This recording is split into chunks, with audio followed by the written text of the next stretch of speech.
respected elders, devotees from around the world, staff and students.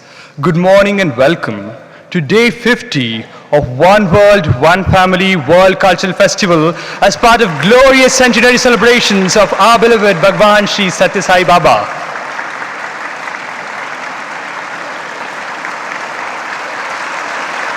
For the past 50 days, the world has come alive right before our very eyes.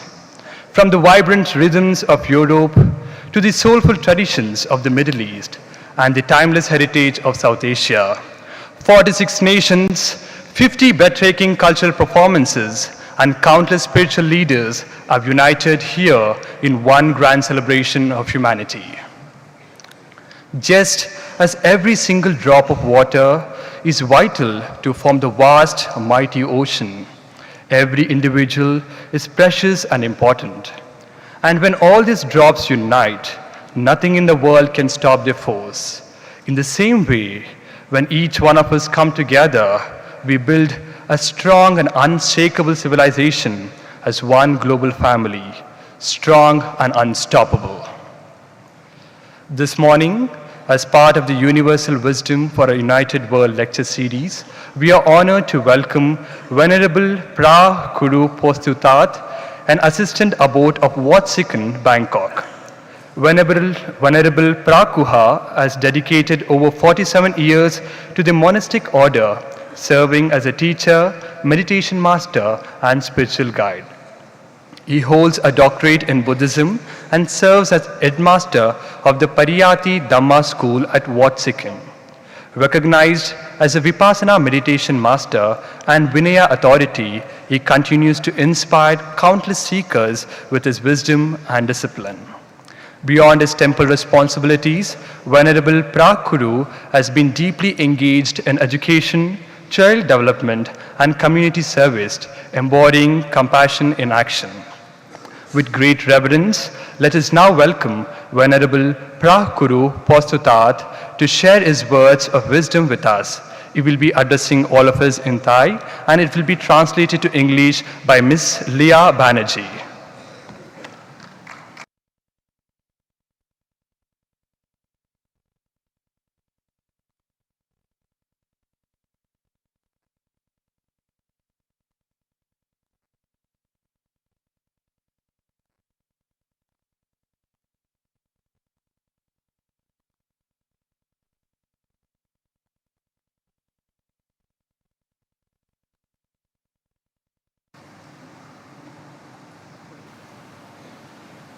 สวัสดีฉันมาจากประเทศไทย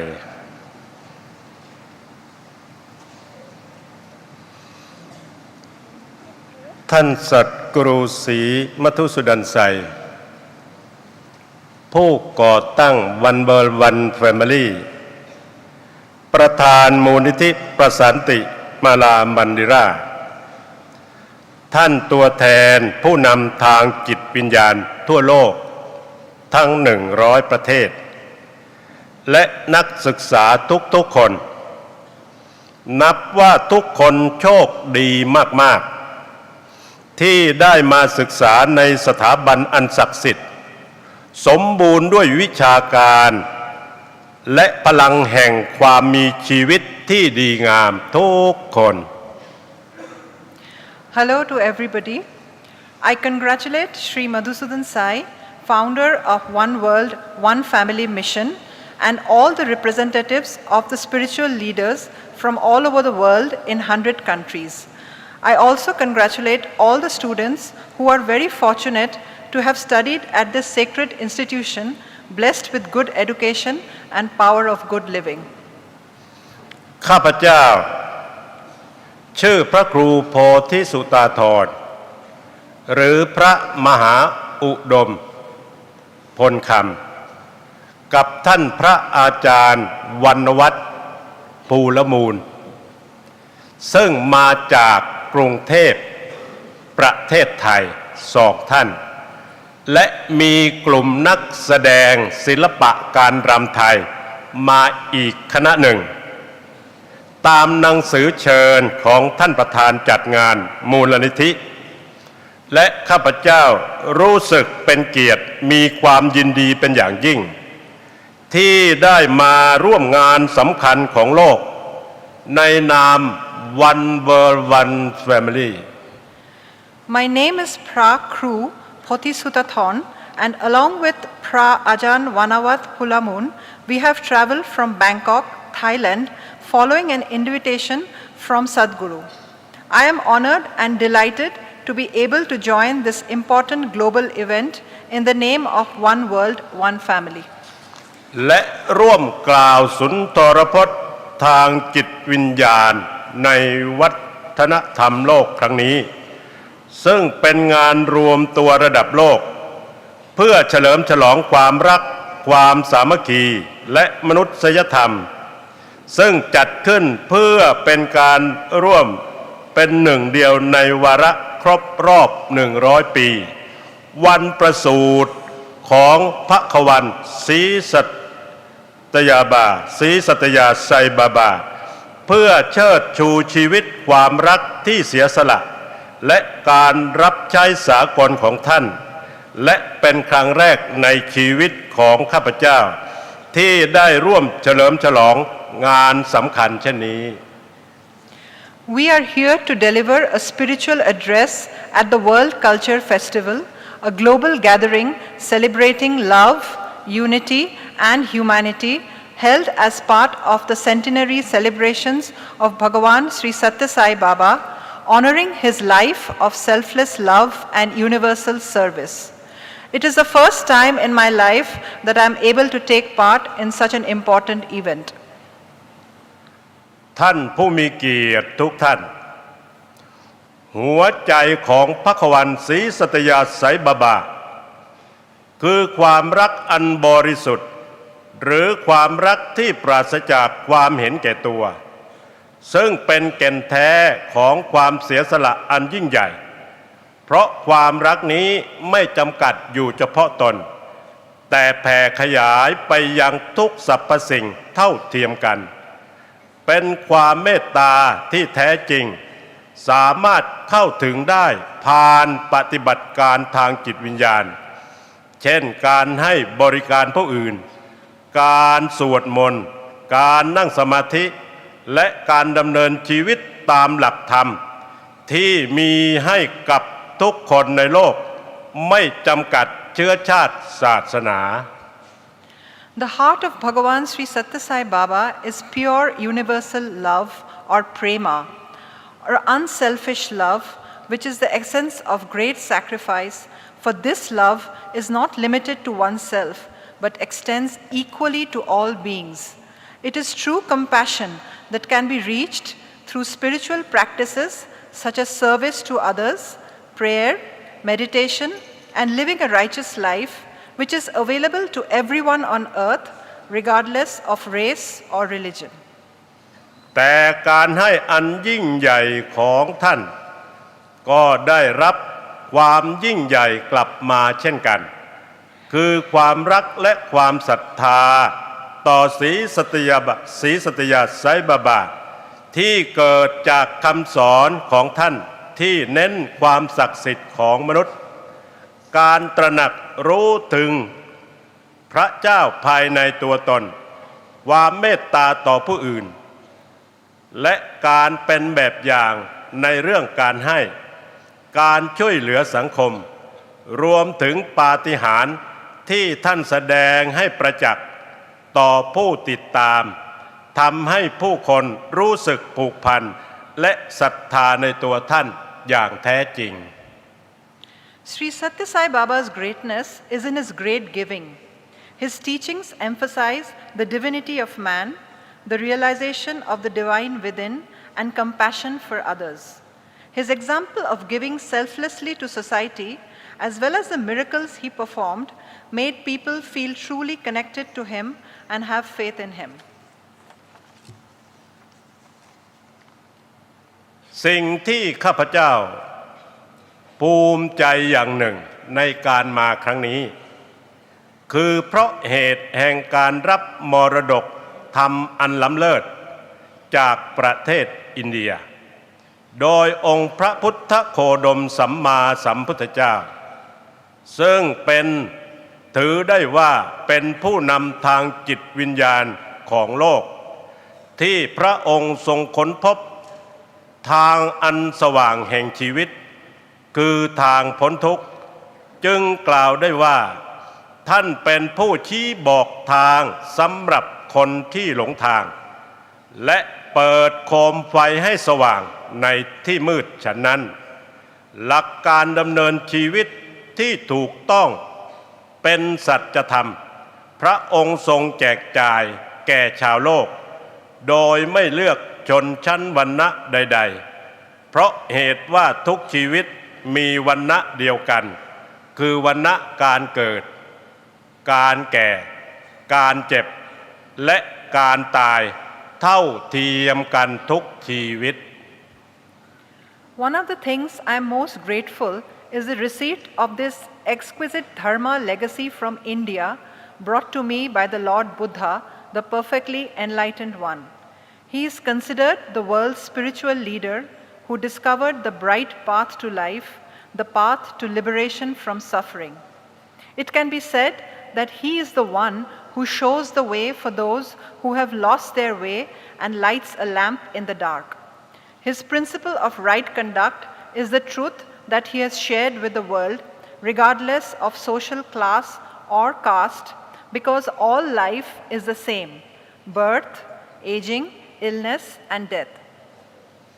ความเป็นหนึ่งเดียวของชีวิตชาวโลกข้าพเจ้ารู้สึกว่าสองพลังบวกแห่งพระศาสดาทำให้เราเห็นความจริงของชีวิตว่า One World One Family โลกใบนี้คือครอบครัวเดียวกันอย่างแน่นอนเพราะทุกชีวิตมีส่วนประกอบที่เหมือนกันก็คือกายกับใจทุกคนปรารถนาความสุขด้วยความรักความเมตตาหากทุกคนเข้าถึงสัจธรรมของพระศาสดาดังกล่าวมาโลกในโลกก็จะมีสันติสุขเกิดจากเมตตาธรรมอันแท้จริงโดยที่ไม่ต้องไปแสวงหาสันติสุขที่ไหนเพราะสันติสุขที่แท้จริงจะเกิดขึ้นมาได้อยู่ที่ใจของทุกๆคนบนโลกทั้งโลกใบนี้อยู่แล้ว I felt the immense positive energy of the Buddha, who is endowed with immeasurable compassion, helping us see the truth of life. One world, one family. This world is certainly one family because all life is made up of the same body and mind. Everyone desires true happiness, which is driven by love and compassion. If everyone can grasp the Buddha's truth, the entire world will experience peace born from true compassion without having to seek it anywhere else. True peace is already present for everyone and can be realized in the hearts of everyone on the planet.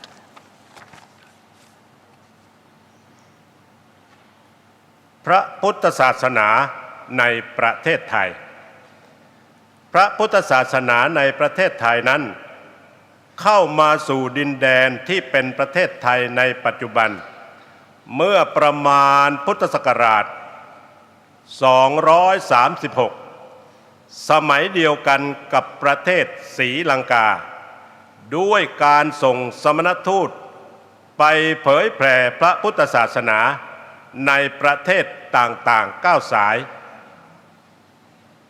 โดยการอุปถัมภ์ของพระเจ้าอโศกมหาราชกษัตริย์ประเทศอินเดียในขณะนั้นประเทศไทยรวมอยู่ในดินแดนที่เรียกว่าสุวรรณภูมิซึ่งมีขอบเขตกว้างขวางมีประเทศรวมกันอยู่ในดินแดนส่วนนี้ถึง7 ประเทศในปัจจุบันได้แก่ประเทศไทยเมียนมาศรีลังกาเวียดนามกัมพูชาและมาเลเซีย Buddhism arrived in what is now modern Thailand around 236 BC at the same time as Sri Lanka. Buddhist missionaries were sent to spread Buddhism in 9 different countries under the patronage of King Ashoka the Great of India. At that time, Thailand was included in the vast Suvarnabhumi region, which included 7 countries, namely Thailand, Burma, Sri Lanka, Vietnam, Cambodia, Laos, and Malaysia. ประชาชนชาวไทยในการนับถือพระพุทธศาสนาประชาชนส่วนใหญ่ของประเทศไทยนับถือพระพุทธศาสนาโดยมีนิกายหลักคือเถรวาทหรือหินยานซึ่งส่งอิทธิพลต่อวัฒนธรรมและวิถีชีวิตของคนไทยเป็นอย่างมากรองลงมาจากนั้นก็มีศาสนาอิสลามคริสต์และฮินดูตามลำดับอิทธิพลทางวัฒนธรรมศาสนาพุทธมีบทบาทสำคัญต่อวัฒนธรรมศิลปะไทยเป็นอย่างมากมายาวช้านานโดยมีวัดเป็นศูนย์กลางชุมชนและเป็นแหล่งรวมกิจกรรมทางศาสนาและสังคมอย่างหลากหลาย The majority of Thais are Buddhists, with Theravada being the primary sect which has greatly influenced Thai culture and lifestyle. This is followed by Islam and Christianity respectively. Buddhism has long played an important role in Thai culture and art. Temples are the center of community and a hub for various religious and social activities. ศาสนาฮินดูในประเทศไทยมีส่วนในการหล่อหลอมวัฒนธรรมศาสนาพราหมณ์หรือศาสนาฮินดูได้หล่อหลอมเข้ากับวัฒนธรรมไทยมายาวนานโดยเฉพาะพิธีกรรมต่างๆเช่นการตั้งศาลพระภูมิการบวงสรวงเทพเจ้าการใช้ฤกษ์ยามและชื่อเรียกเทพเจ้าหรือสิ่งศักดิ์สิทธิ์ต่างๆในวัฒนธรรมไทยที่สะท้อนถึงอิทธิพลทางศาสนาฮินดูแม้คนไทยส่วนใหญ่จะนับถือศาสนาพุทธแต่ก็มีการปรับใช้วัฒนธรรมฮินดูมาผูกพันกับชีวิตประจำวันและการปฏิบัติทางศาสนา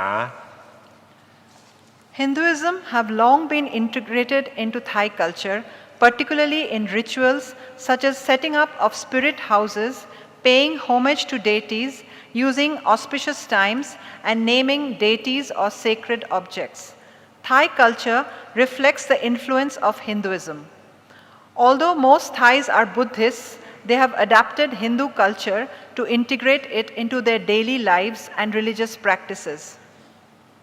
อิทธิพลของศาสนาฮินดูต่อวัฒนธรรมไทยสรุปดังนี้พิธีกรรมศาสนาฮินดูมีอิทธิพลต่อพิธีกรรมของประเทศไทยหลายอย่างเช่นพิธีบวงสรวงพิธีตั้งศาลพระภูมิหรือการประกอบพิธีมงคลต่างๆเช่นขึ้นบ้านใหม่การเปิดธุรกิจการนับถือเทพเจ้าการนับถือเทพเจ้าต่างๆสิ่งศักดิ์สิทธิ์หรือเพื่อขอพรหรือเพื่อคุ้มครองและการใช้ฤกษ์ยามการกำหนดฤกษ์ในพิธีกรรมต่างๆเป็นการนำหลักความเชื่อทางศาสนาฮินดูมาใช้ในประเทศไทย Hinduism has influenced many Thai rituals such as worship ceremonies, the establishment of spirit houses, or auspicious ceremonies such as housewarmings and business openings. The veneration of various deities as sacred objects to invoke blessings and protection is also a part of the Thai culture.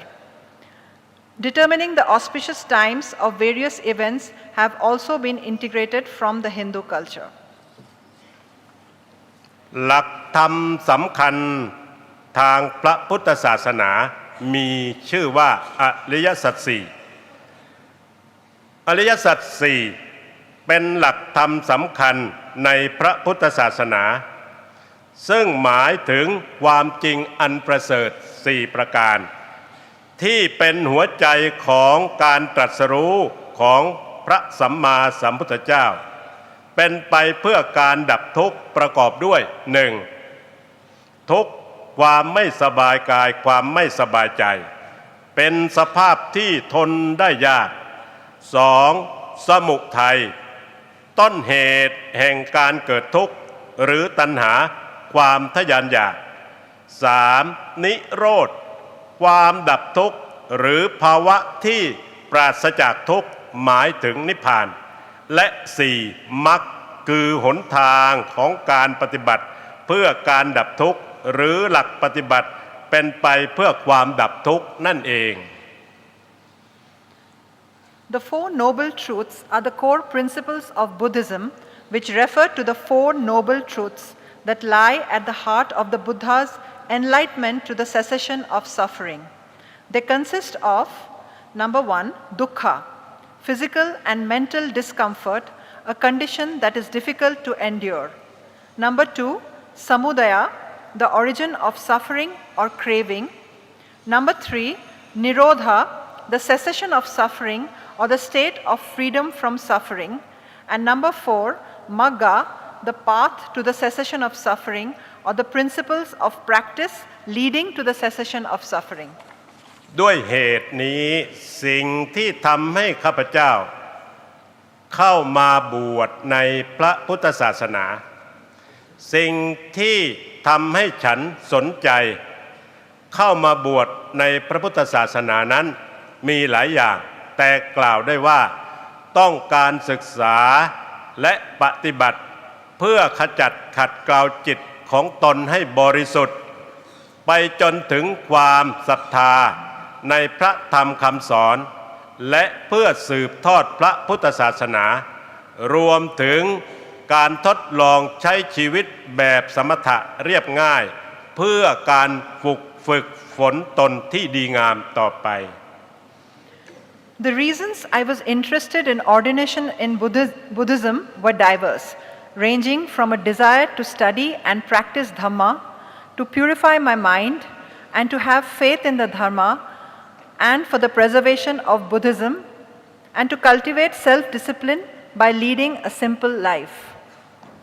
ประโยชน์ที่เห็นได้จากการเข้ามาบวชสรุปได้คือต่อตนเองนั้นได้เรียนรู้ธรรมะปฏิบัติจริงได้ผลจริงและพบความสุขคือพ้นจากทุกข์ต่อญาติทั้งหลายทำให้ญาติทั้งหลายได้ใกล้ชิดกับพระศาสนามีปีติในธรรมและเป็นญาติทางพระพุทธศาสนาต่อสังคมเป็นผู้เผยแผ่พระธรรมคำสอนขององค์พระสัมมาสัมพุทธเจ้าและช่วยสืบทอดอายุพระพุทธศาสนาให้เจริญสู่จิตใจของประชาชนต่อไป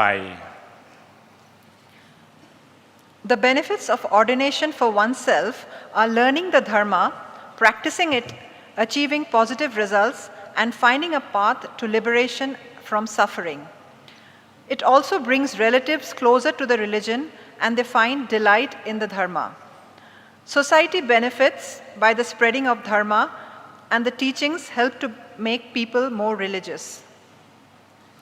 ท่านทั้งหลายเหตุใด One World One Family จึงมีความสำคัญในโลกปัจจุบันเราเห็นความแตกแยกระหว่างกลุ่มชาติศาสนาฐานะแต่ลึกลงไปกว่านั้นพระพุทธเจ้าทรงทราบว่าทุกชีวิตต่างมีทุกข์มีความปรารถนามีความหวังถ้าเราไม่มองโลกเป็นครอบครัวเดียวกันเราจะเกิดความเห็นแก่ตัวเห็นผู้อื่นเป็นต่างไปจากเราภาระสำคัญภารกิจอันสำคัญของเราในวันนี้คือชักชวนให้หัวใจขยายกว้างออกไปครอบคลุมถึงทุกชีวิตทั้งโลกทั้งใกล้และไกล In today's world, we see divisions among people, communities, nations, beliefs, and social classes. Yet, at a deeper level, the Buddha taught that every life bears suffering, aspiration, and hope. If we do not regard the world as one family, we tend to act selfishly, and we see others as different from ourselves. Our task today is to invite the heart to expand and to embrace every being near and far.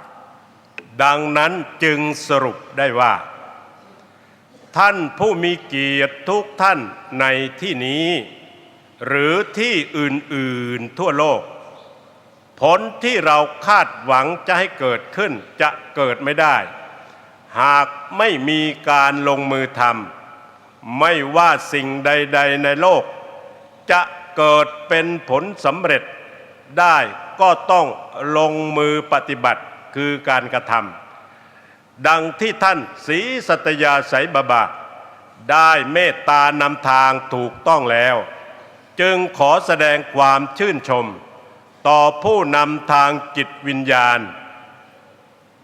ทุกองค์ศาสดา และทุกท่านที่รับแสงสว่างแห่งปัญญาธรรมนำสู่ความสุขอันเป็นนิรันดร์ด้วยการลงมือปฏิบัติตามคำกล่าวที่ว่า เมื่อคุณชำระจิตใจให้สะอาดฉันใด ก็อย่าลืมชำระจิตใจของเราให้สะอาดเช่นนั้นอย่างเดียวกันขอบคุณ Dear distinguished guests present here and everywhere around the world, desired results cannot be achieved without action. For anything in this world to be achieved, it must begin with action, as Sri Sathya Sai Baba has graciously guided us. I would like to express my appreciation to all spiritual leaders, the Buddhas, and all those who have received the light of wisdom leading to eternal happiness through action. As the saying goes, when you clean your body, don't forget to clean your mind. Thank you all.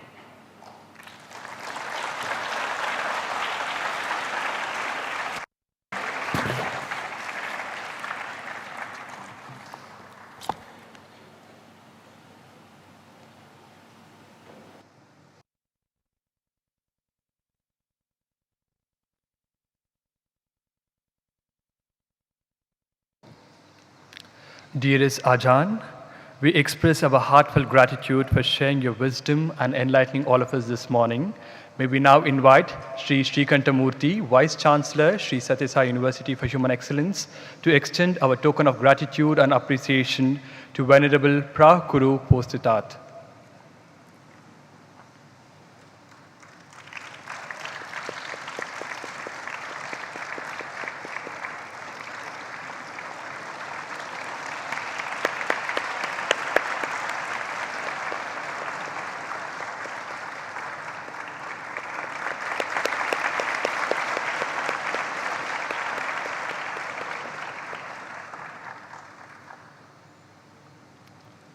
We will now have a short break and then reconvene for Satya Darpan.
प्रथमा वन्दना गौरी नन्दना प्रथमा वन्दना गौरी नन्दना प्रथमा वन्दना गौरी नन्दना प्रथमा वन्दना गौरी नन्दना हे शिवनन्दन पाहि गजानन हे शिवनन्दन पाहि गजानन हे शिवनन्दन पाहि गजानन हे शिवनन्दन पाहि गजानन प्रथमा वन्दना गौरी नन्दना गौरी नन्दना एकदन्त गुणवन्त विनायक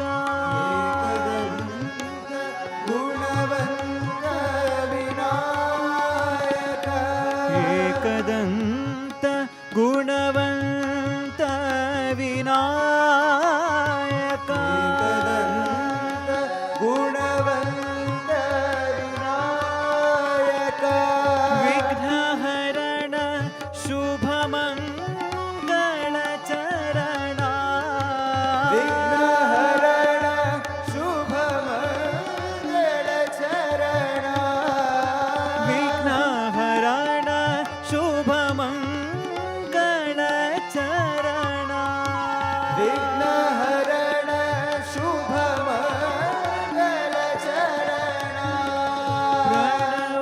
प्रणवस्वरूपा पाहि गजानन प्रणवस्वरूपा पाहि गजानन प्रणवस्वरूपा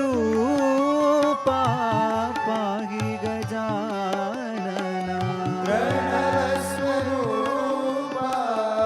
पाहि गजानन प्रथम वन्दना गौरी नन्दना वन्दना गौरी नन्दना हे शिवनन्दन पाहि गजानन हे शिवनन्दन पाहि गजानन प्रथम वन्दना गौरी नन्दना गौरी नन्दना एकदन्त गुणवन्त विनायक एकदन्त गुणवन्त विनायक विघ्नहरण शुभमङ्गलचरण विघ्नहरण शुभमङ्गलचरण प्रणवस्वरूपा पाहि गजानन प्रणवस्वरूपा पाहि गजानन हे प्रणवस्वरूपा पाहि गजानन प्रणवस्वरूपा पाहि गजानन प्रथम वन्दना गौरी नन्दना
प्रशान्ति वासा विनाशा प्रशान्ति वासा पाप विनाशा प्रशान्ति वासा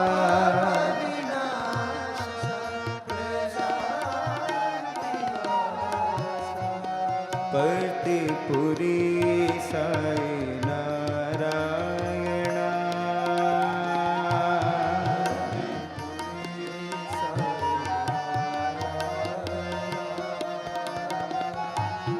partiपुरी साई नारायणा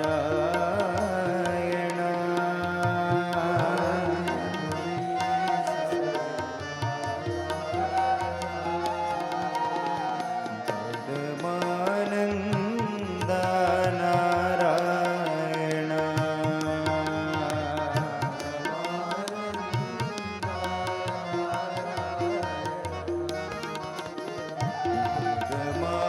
परमानंदा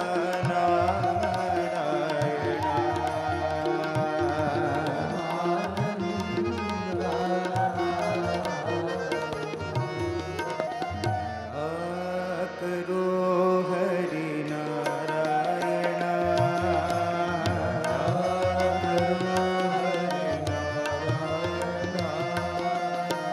करुणा सागर Narayana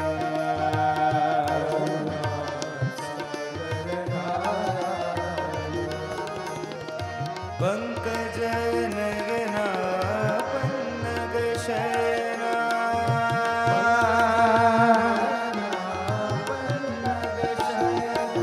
Shri Vasudeva Narayana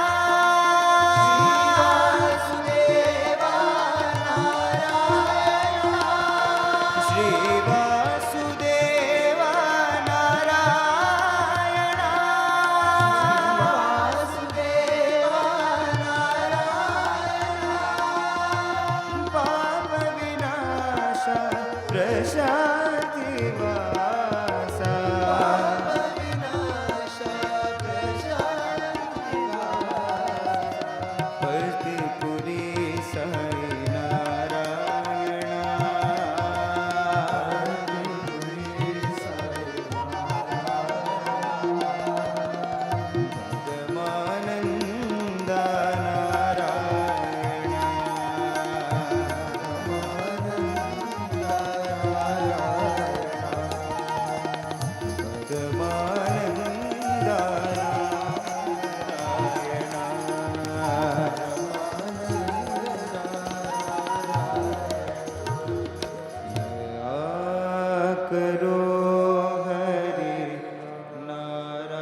श्रीवत्साङ्कित श्रीकौस्तुभधर श्रीवत्साङ्कित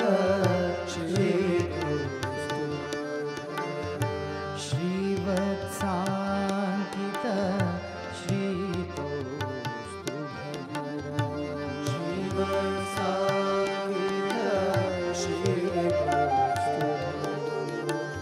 Madhav Mohan Krishna Madhav Mohan Krishna Madhav Mohan Krishna Madhav Mohan Krishna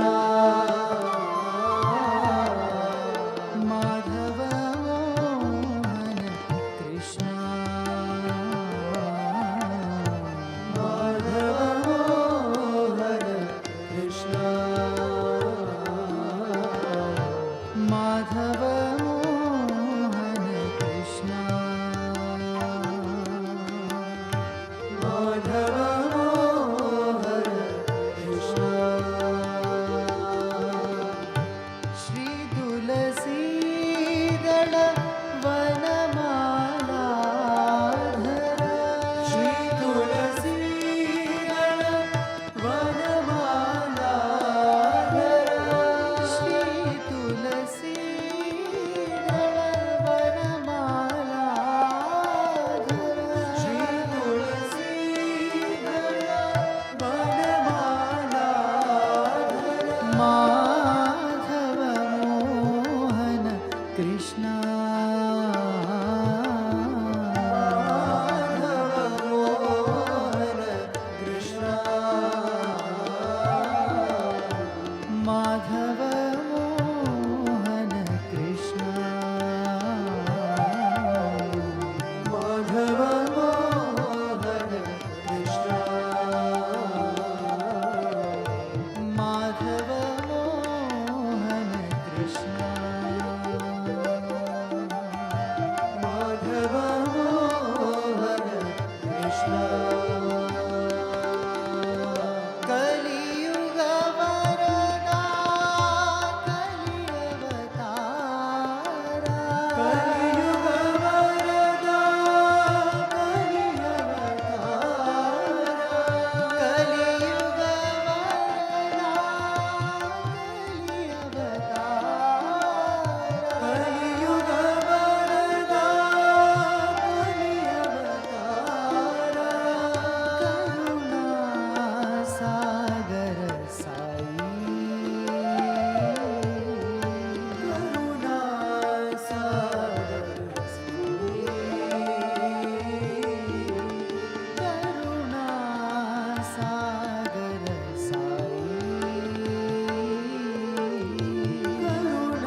Swacha Paranam Akileshtadabhyam Swaha Sahayascha Dhurandarabhyam Swantacha Bhava Pradapujanabhyam Namo Namah Shri Guru Padukabhyam Namo Namah Shri Guru Padukabhyam. Offering our collective salutations at the feet of our beloved Sadguru, whose grace fulfills the prayers of our sincere disciples involved in his service and lead us to the ultimate realization. For more than 50 days, Sadguru has showered us all with his immense grace, guiding us through daily discourses on the Ashtavakra Gita and the Navaratri celebrations, while leading us in numerous activities with love and compassion. On behalf of everyone, we offer our deepest gratitude and pray that we may be able to imbibe and live your teachings in our daily lives. From the very first chapter, where sage Ashtavakra reveals that liberation is attained through the right knowledge of the self, Sadguru has guided us to see the self as pure, infinite, and untouched by the body and mind. We learn that true joy lies in detachment, that the wise live in the world yet remain unaffected, like the lotus leaf in water, and that the self is vast, all-pervading, and free beyond all limitations. In the 7th chapter, Sadguru explained that the liberated ones are truly free, knowing bondage and liberation to be mere illusions of the mind. Further, in the 9th chapter, he taught us that one must cultivate niveda, dispassion, through yukti, that is, through clear reasoning and investigative thinking as we progress on the spiritual path. Now, we pray to Sadguru to bless us all with his divine discourse on the Ashtavakra Gita.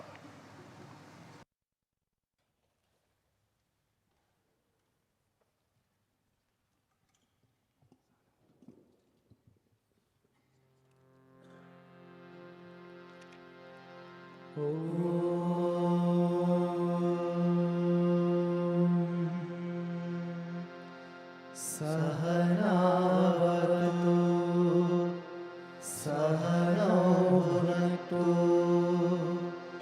Sahaviryam Karavavahai Tejasvinavadhitamastu ma vidvishavahai.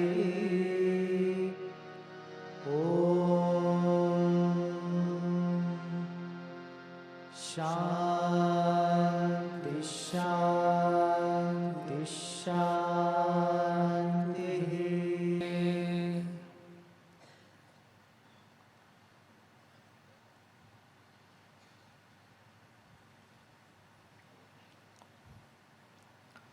Subhashita says, "Na chaurya haryam, na cha raja haryam, na bhratrubhajyam, na cha bharakari, vyaye krite vardhate eva nityam, vidyadhanam sarvadhana pradanam." Which means, this knowledge of the self, the vidya, is the ultimate kind of wealth. Why? Because this cannot be stolen away by the thieves or taken away by the kings. It cannot be divided, and thereby it would diminish if it's distributed between the brothers like a property. Nor it is heavy to carry. In fact, the more you spend it, the more it increases. And that is why of all the wealth of knowledge is the supreme most. This knowledge, which is irreversible, once it happens, it's happened forever. There is no going back to not having it again. Nobody can take it away from you. You cannot lose it or reduce it by giving away or distributing to others. It only increases by distributing and giving to others. That is the beauty of knowledge sharing. We as a culture are extremely fortunate because our great rishis, they have shared this knowledge with all of us. They only pursued this path of knowledge and then they shared it with everyone. Because of that, this knowledge has become now the property of everyone, and it has only increased since then. It never decreased. Though books might have been destroyed, libraries might have been burnt, and even scholars might have been killed due to several things that happened, yet the knowledge never died because it got passed on from one to another through their life's experiences. So that is why sharing knowledge is the best service, and it is something that will remain permanent. Everything else will diminish or get destroyed with time, but knowledge will remain. And that is the beauty and Atma Vidya of all the Vidyas. As Sri Krishna says, Atma Vidya Vidyanam Vadam Pravaditam Aham. I am the supreme most knowledge of self amongst all kinds of Vidyas. So the supreme Vidya is what we are learning. And this Vidya Dana, this charity, this giving of, sharing of the supreme knowledge is the ultimate tapas, ultimate ritual, ultimate prayer and penance that anybody can perform. However, as it is said in our old times, it's a part of the Shvetashvatara Upanishad, where the Rishi says, Vedante paramam guhyam purakale prachoditam na prashantaya datavyam na putraya ashishyaya vapunaha. Which means, this knowledge of Vedanta, the ultimate knowledge, Vedas are full of knowledge, but Vedanta is not the end of Vedas, but the ultimate knowledge of Vedas. The philosophy of the Vedas is extremely secretive. Paramam guhyam. Guhyam means secretive. It means it should not be shared with just anyone. Secrets are to be kept. And Paramam guhyam means it's the ultimate secret. It should not be shared just like that with anyone. Pura kale prachoditam. In old times, alone this knowledge was shared. In these new times, this knowledge should not be shared just like that. And to whom it should not be given? Na aprashantaya datavyam. Aprashanta means the one who does not have a peaceful mind. Which mind is not peaceful? A mind full of desires is not peaceful. When there are no desires left, the mind becomes peaceful. Every desire is a ripple in the lake of the mind. So peaceful mind who has no desire, other than knowing this knowledge, of course that desire is okay. Na aprashantaya datavyam. So don't give to somebody who does not have peace of mind. Then aputraya, it says, don't give it to anyone who is not your own child, your own son or daughter. Why? Because you don't know them. You don't know who they are. You don't know what is their background. You don't know whether they deserve such a knowledge. You don't know whether they will squander it away or misunderstand, misinterpret and misteach it. So don't just give it to an undeserving person, which could be somebody else's child whom you do not know anything about. So aputraya, then ashishyaya. Suppose they are not your children, do they not deserve to learn the knowledge? They do deserve, if they become your disciples. Ashish. So if they are not your disciples, don't tell them, don't teach them. But how do you become a disciple? Disciple does not decide to become a disciple. Guru decides. Guru should test the disciple and check his eligibility to receive this knowledge, his shraddha. And after having thoroughly analyzed, checked and verified and satisfied himself that the disciple is truly deserving, should this knowledge be shared, otherwise not. Now this puts us in a big dilemma, because we can ask ourselves whether we are truly, are we aprashantaya, are we of peaceful mind? Maybe sometimes, but may not be other times. Because something else comes and bothers us and then we lose the peace of mind. Then we should not be learning this knowledge as per the scriptures. Aputraya, are you a direct lineage of the Guru, like his children? No. Then how is it that we are deserving to learn? And ashishyaya, okay, both of these things are not applicable to us. Are we shishyas? Because shishyas means they should be very deserving. They should have craved for it, pined for it, yearned for it. Like in the Prashnopanishad, 6 young disciples go to meet the Guru Pippalada, and they ask him to teach about the self and many questions that they had. These all 6 children belong to 6 different Gurukulas, or they have studied under different gurus and they belong to a rishi family. Yet there are some questions they did not get answers for, so they reach the Guru Pippalada. And what does Pippalada says? He says, well, that you have come, I appreciate that, you want to learn, but for 1 year, just follow Shraddha, Tapas and Brahmacharya for 1 year before I can accept you as my disciple. For 1 year, do tapas. Means continuous yearning for this knowledge and keeping yourself away from all other distractions, all other desires and thoughts. Then Brahmacharya. Your mind should be constantly contemplating on the Brahman or the self. Also it is continence, abstinence from other worldly pleasures, so that you prepare yourselves to receive this knowledge. And all this you should do with Shraddha, with great sincere feelings and faith in the idea of the scriptures and whatever the Guru is going to tell. So he tells, even though they were already Shishyas of some other Gurus, they already were from the lineage of the Rishis, from the Parampara, and they were of peaceful demeanor, otherwise they wouldn't have come this far. Yet, the Guru Pipalada says, I am not going to tell you anything right away. You wait for 1 year, practice these austerities, and after 1 year I am going to meet you again.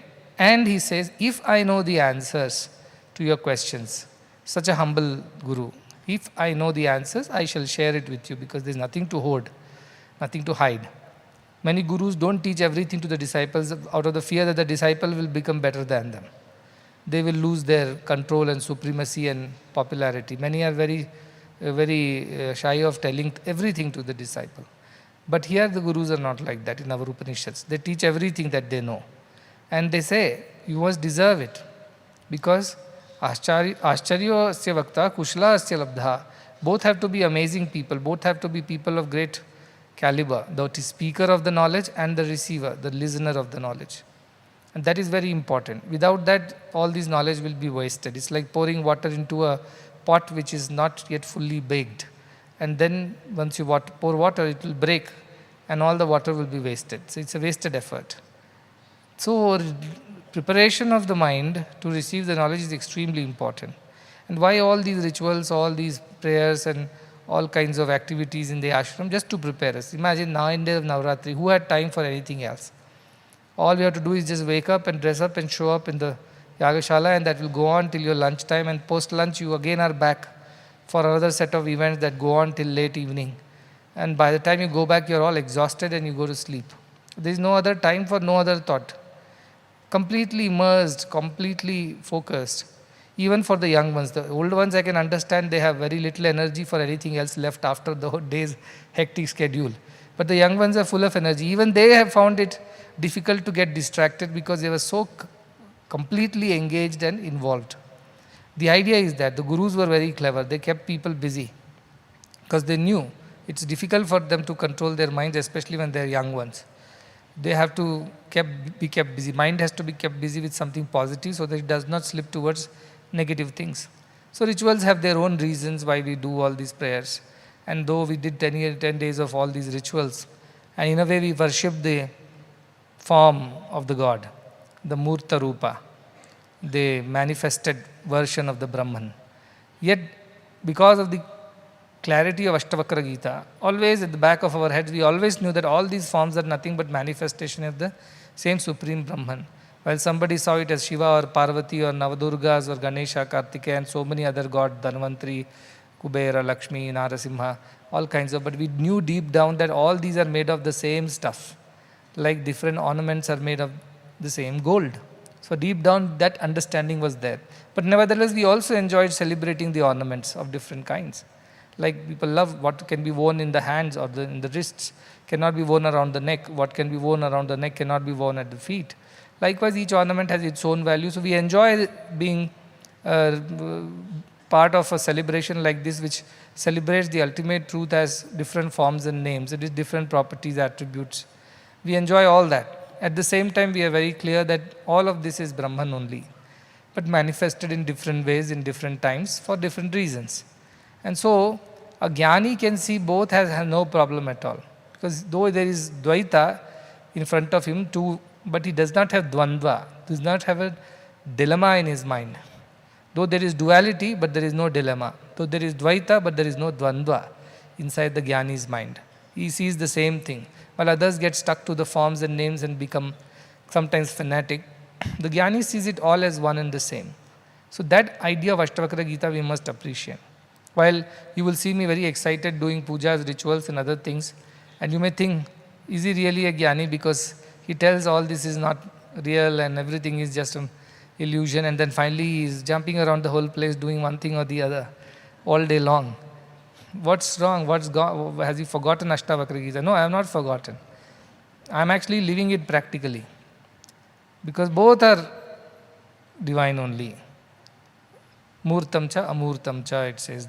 Dvevava brahmano rupam, murtam cha amurtam cha, it says. Both are Brahman, two types. The Murta, manifest, and the Amurta, unmanifest. So when unmanifest manifests in front of you, you don't reject it. Oh no, this is not the version I like. This is the lower version, the lesser version. I want the better version, the purer version. Such a foolish thought exists only in the minds of Ajnanis.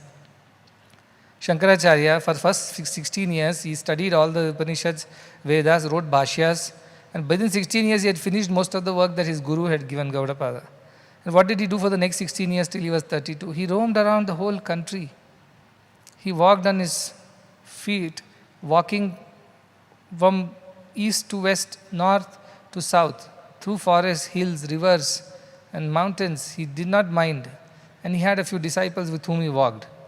And he went to every sacred Tirtha Kshetra in the country and sanctified it through his presence. And everywhere he composed a mantram or a suktam or some composition in the praise of the deity of the place.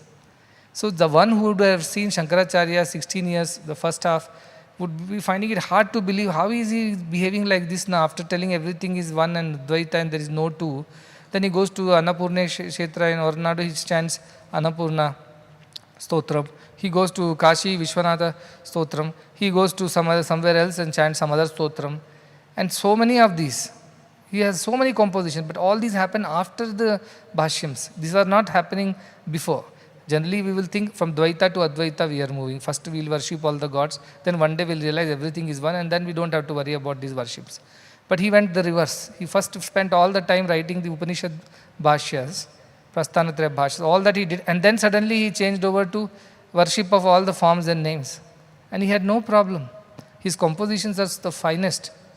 When we were doing the Annapurna statue in our Jaipura campus, there was a huge debate because Bhagwan was telling we should do it in white stone, the marble, whereas the rituals in the south is Krishna Shila, dark stone. And even the Hornado Annapurneshwari had a dark stone idol. And it was sitting. But here it was to be standing and it should be holding this, holding that, and four hands. So there was a lot of confusion. And then Bhagavan said, you refer to Adi Shankaracharya's Annapurna Stotram. So we went back to that. There it says very clearly that she is a fair complexioned one. So from that we came back to the white marble and made the statue accordingly. So a lot of things these people have written according to their experience. The idea is that they had no problem. The Jnanis have no problem. They can write Bhashyas, read Ashtavakra Gita, then celebrate Navratri, Homa celebrations, and come back and again read Ashtavakra Gita. They have no problem with that. Adi Shankara, Ashtavakra Gita, in the end, last chapter, I said last time one shloka I said, which is my favorite, it helps you stay steady and calm. And recently somebody wrote that they also went through some ups and downs, but just chanted the shloka and helped.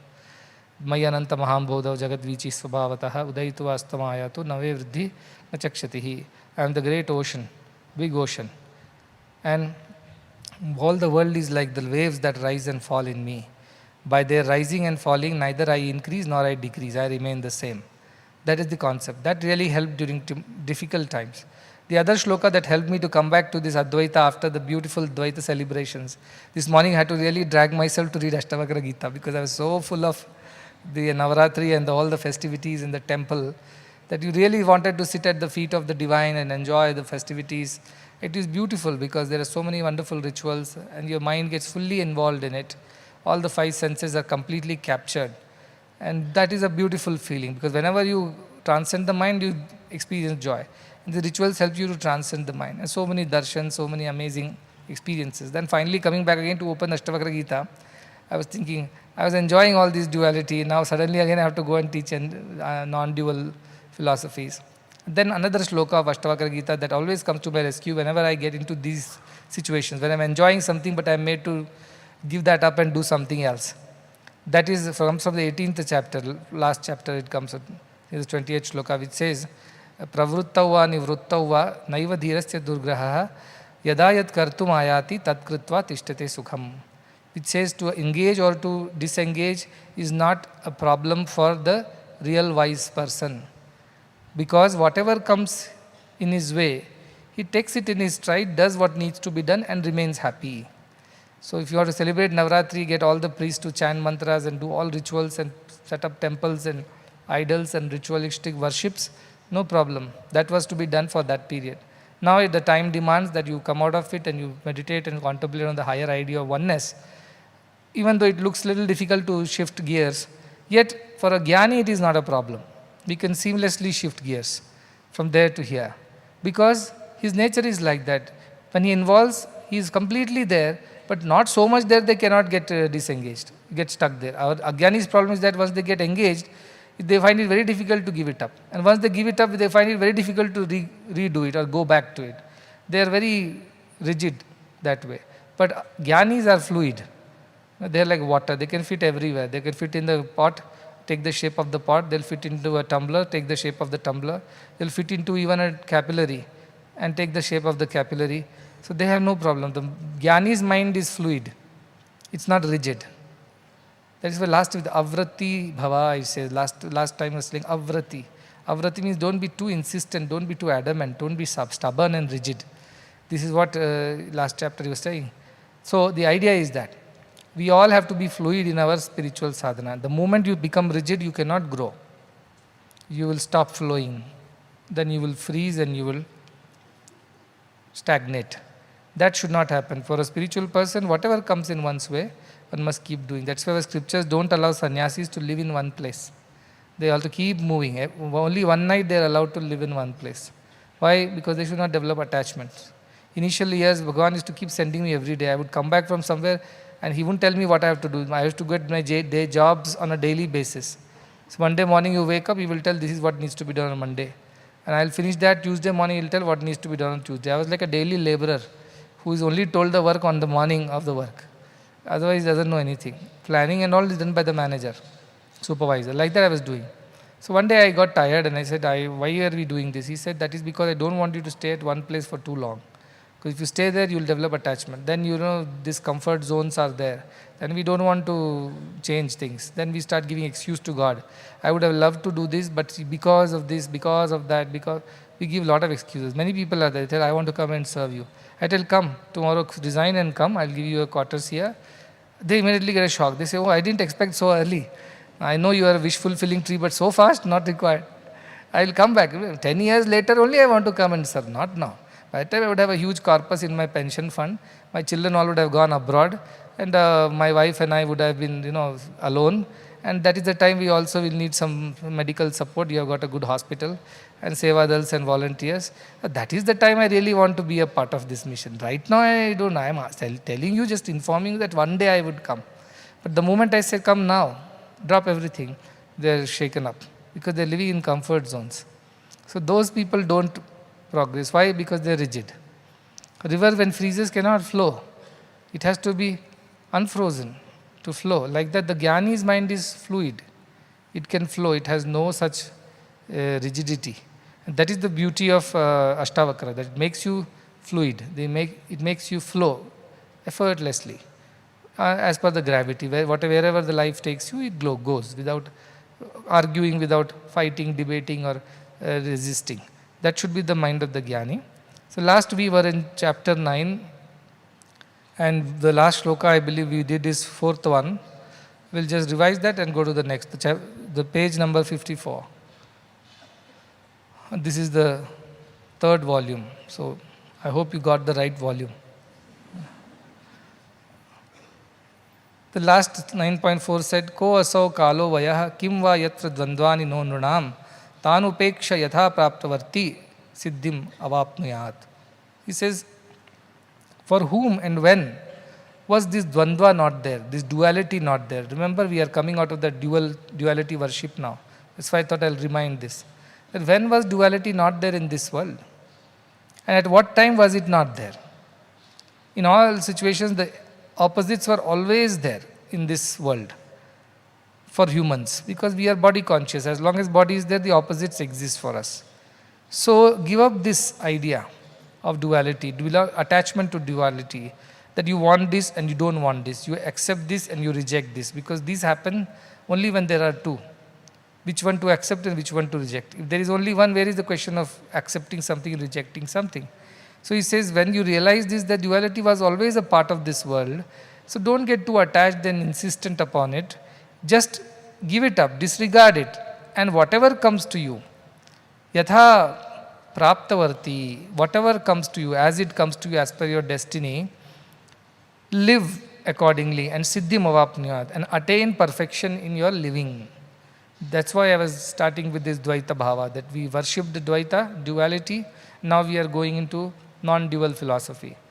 We were before learning and teaching non-dual philosophy, then we went to the duality, and then we are back into non-duality.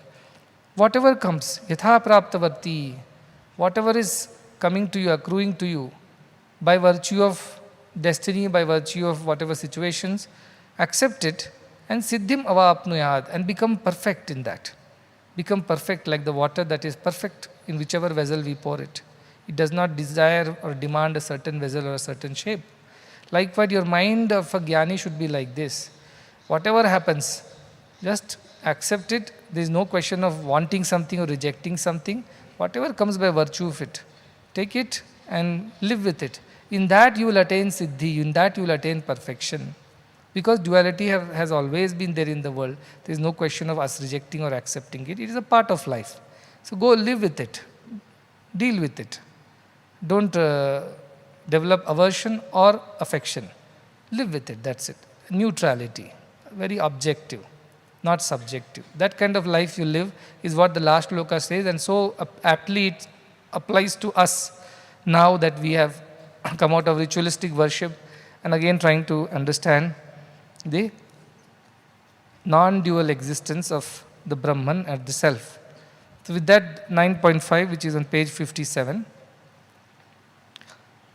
it says, Nana matam maharshinam sadhunam yoginam tatha drishtva nirvedamapannaha ko na shamyati manavaha. A very nice questioning type of shloka, which says, having gone through the Nana matam of the various opinions of Maharshinam, of the various sages, Rishi, Maharishi, the great ones, Sadhunam, and the sadhus also, who are good people, who have done good to the world, and Yoginam, those who believe in yoga and have practiced austerities. It means from the Maharishis who have experienced the oneness of the self, to sadhus who have done good to the world, to the yogis who are in the process of getting there, everybody's opinion you take into account. Consider everybody's understanding of the truth. And Drishtva, having observed this carefully, not just reading it superficially, but Drishtva, having observed it carefully, what they are saying is true or not, Nirvedamapannaha, become dispassionate and detached towards the world. And if such a thing happens to you, Kona Shamyati Manavaha, how can man not be happy?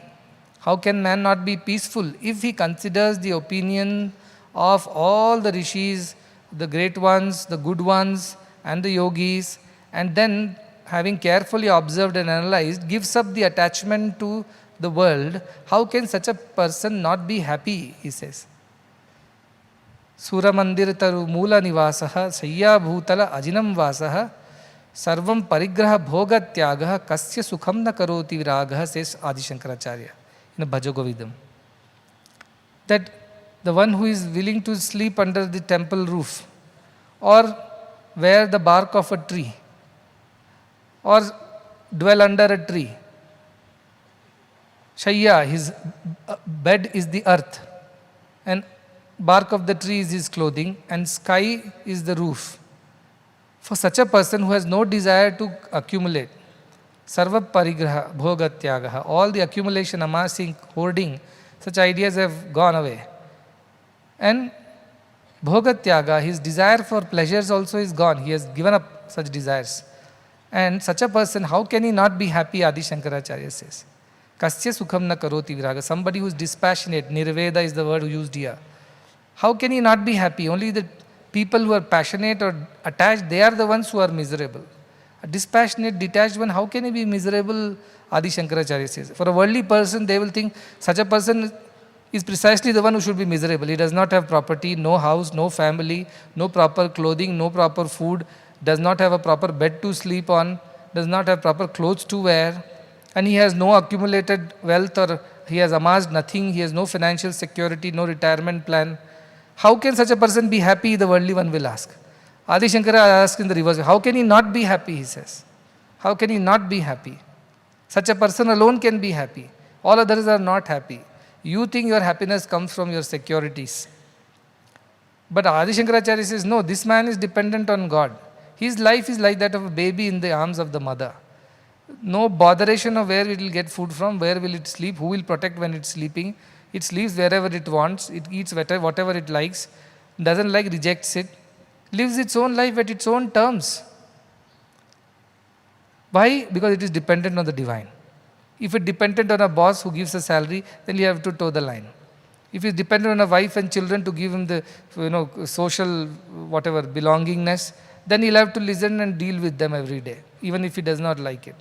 If his happiness depends on a big property or a big accumulated wealth in the retirement fund, then all the time he has to worry about the property taxes, its security, its safety, repair, maintenance, and then worry about the corpus is growing or not, whether the government will ever pay that pension money at all at the end of his life. So many worries. It looks like all this is security, all this is happiness, but at the end of it is not. Some pleasure is there, some comfort is there, but is it true happiness? True happiness's nature doesn't change with Deshakala Paristiti. It is Satya. But this changes. If your stock market is not returning enough, your pension is eroding, you will not have sleep at all. Or if your children are not listening to you, they want to do their own thing, they want to move away and start their own stuff, you feel uncomfortable. I raised them all so long, I looked after them, now that when I need them, they have their own plans. Or if something happens with your wife or your near and dear ones, there is a dispute and then people walk away and part ways. Where is the happiness and joy? Or the property that you live in undergoes some damage and repairs and you have to spend a lot or pay property taxes, or a thief breaks into this property, steals away some jewelry. Imagine the misery, that scar of it. It remains. It doesn't give you permanent happiness. It gives some false sense of security. That is what Adi Shankaracharya says. The one who depends on God, for him does not matter. Does not matter. Why? Because such a person is not bothered. God will look after. If God wants me to live, I will live. If He keeps me alive, He will feed me. If He feeds me, I will eat. If I eat, I will continue to do whatever He wants me to do. So they may live in the palace. Bhogaratova, Yogaratova. They might look like people of the world, or they might be people of the God, like yoga and bhoga. Sangaratova, Sangavihinaha. They may be in the company of many, or maybe aloof and alone. Both situations. Yasya Brahmani Ramate Chittam, whose mind is absorbed in Brahman, Nandati, Nandati, Nandatyeva, who is always happy. He has no botheration. Some people may look at their situation and say, oh, poor thing has nothing to eat. How miserable. You may think of it as a miserable thing. They are not miserable. They are happy only. They are not miserable. Because inside there is so much of joy, there is overflows, their cup overflows from the joy, from within. So they are not bothered. Such a life, is it possible? Somebody would wonder. Can it be ever possible? Yes, it is possible. And I can tell you for the authority of my own experience. Till I tried to hold on to things for my safety and security, I was miserable. One day, like Draupadi, I left my hands. I told, let it happen. Whatever happens is fine. If I am disrobed in the court of these men, and I am ridiculed and humiliated, and if that is what is the divine will, let it be so. The moment she left her hands and stopped trying to protect herself and tried to beseech others to protect her, things changed. Things changed. Likewise, I have gone through my own motions until we tried to hold on to things for our security in the name of, not for me, but for my family, my responsibility, my duties, my obligations, God-given whatever responsibility. All these are drama. These are all mind's constructions. But the one who is totally dependent on God will just give up, saying, all right, Whatever is happening as per the divine will, and I am okay with it. I have no attachment to it. If it happens this way or that way, both ways are okay. Nirvedamapannaha, he becomes detached from everything. Such a person becomes happy. Kona shamyati manava, he says, such a person who has observed, realized all this world is illusion. And all this idea of hoarding, receiving, catching and grabbing is stupidity. It's like children trying to grab their reflections in the mirror. It's all stupidity. The one who realizes that, how he realizes that? Not that he has experienced it as of now. Even though he is not experienced, he has gone through what others have experienced, what the rishis have experienced, what the great ones have experienced, what the yogis have experienced and spoken about. So he learns from their experience and realizes that this is what is truth and this is not truth. And then he becomes detached. I don't want to be. Nachiketa tells his father, Ashtavakra in the Upanishad, Kathopanishad, when he is giving away old cows which are cannot giving milk, they cannot eat grass, they are so old that they can't even walk. But in the name of donation, he is giving them all away because basically clearing off his bad stuff. Like sometimes we give away, clothes don't fit us, they're faded, the color we don't like, fashions have changed. Now find somebody to give it all and feel good that we have given away in charity something. Or rice which has gone bad, nobody is eating it. Or some other article or object in the house which is no more useful. You want to get rid of it and empty your cupboards and house. And then you find some poor man who will anyway take it. And in the name of charity we do. That is not the charity. That's what he tells Vajashravas. It is not charity. And he says, Anupashya yadha purve pratipashya tatha pare satsimiv jayate martyaha satsimiv pachyate papunaha. Something like that is in shloka is there, which says that watch, observe, carefully analyze what the ancestors have done before you, what people will do after you. If you set this kind of a stupid example of giving away wasteful cows to people in charity, think if somebody who had done this before, what was their fate? And think what kind of trend you are setting for the next generation. And he says, what are we after all? We are a field of corn, which are harvested with time. Today we are here, tomorrow we are not there. We born and die like a field of corn, he says. We will not be here today, but what we do will remain. So please do it right, he says. Don't do this wrong thing.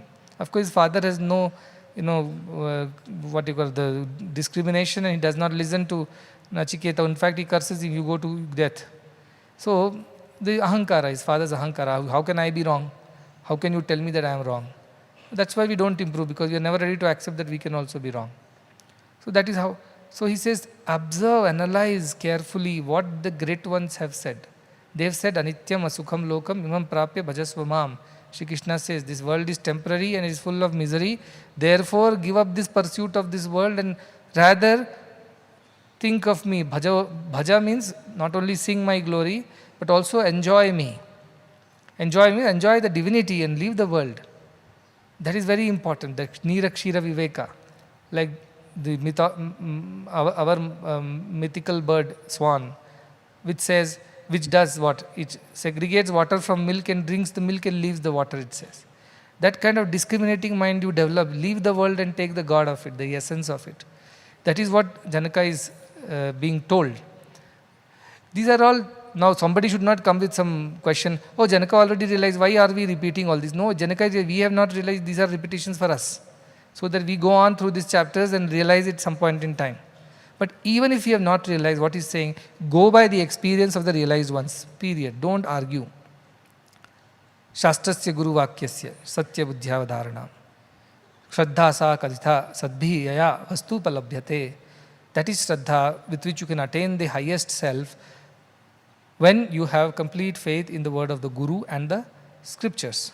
So the scriptures are saying, so that is why here also he is saying, think of all these people who have gone through this experience already, and based on their experience develop this dispassion, and thereby after developing the dispassion you become peaceful because you realize this is not worth it.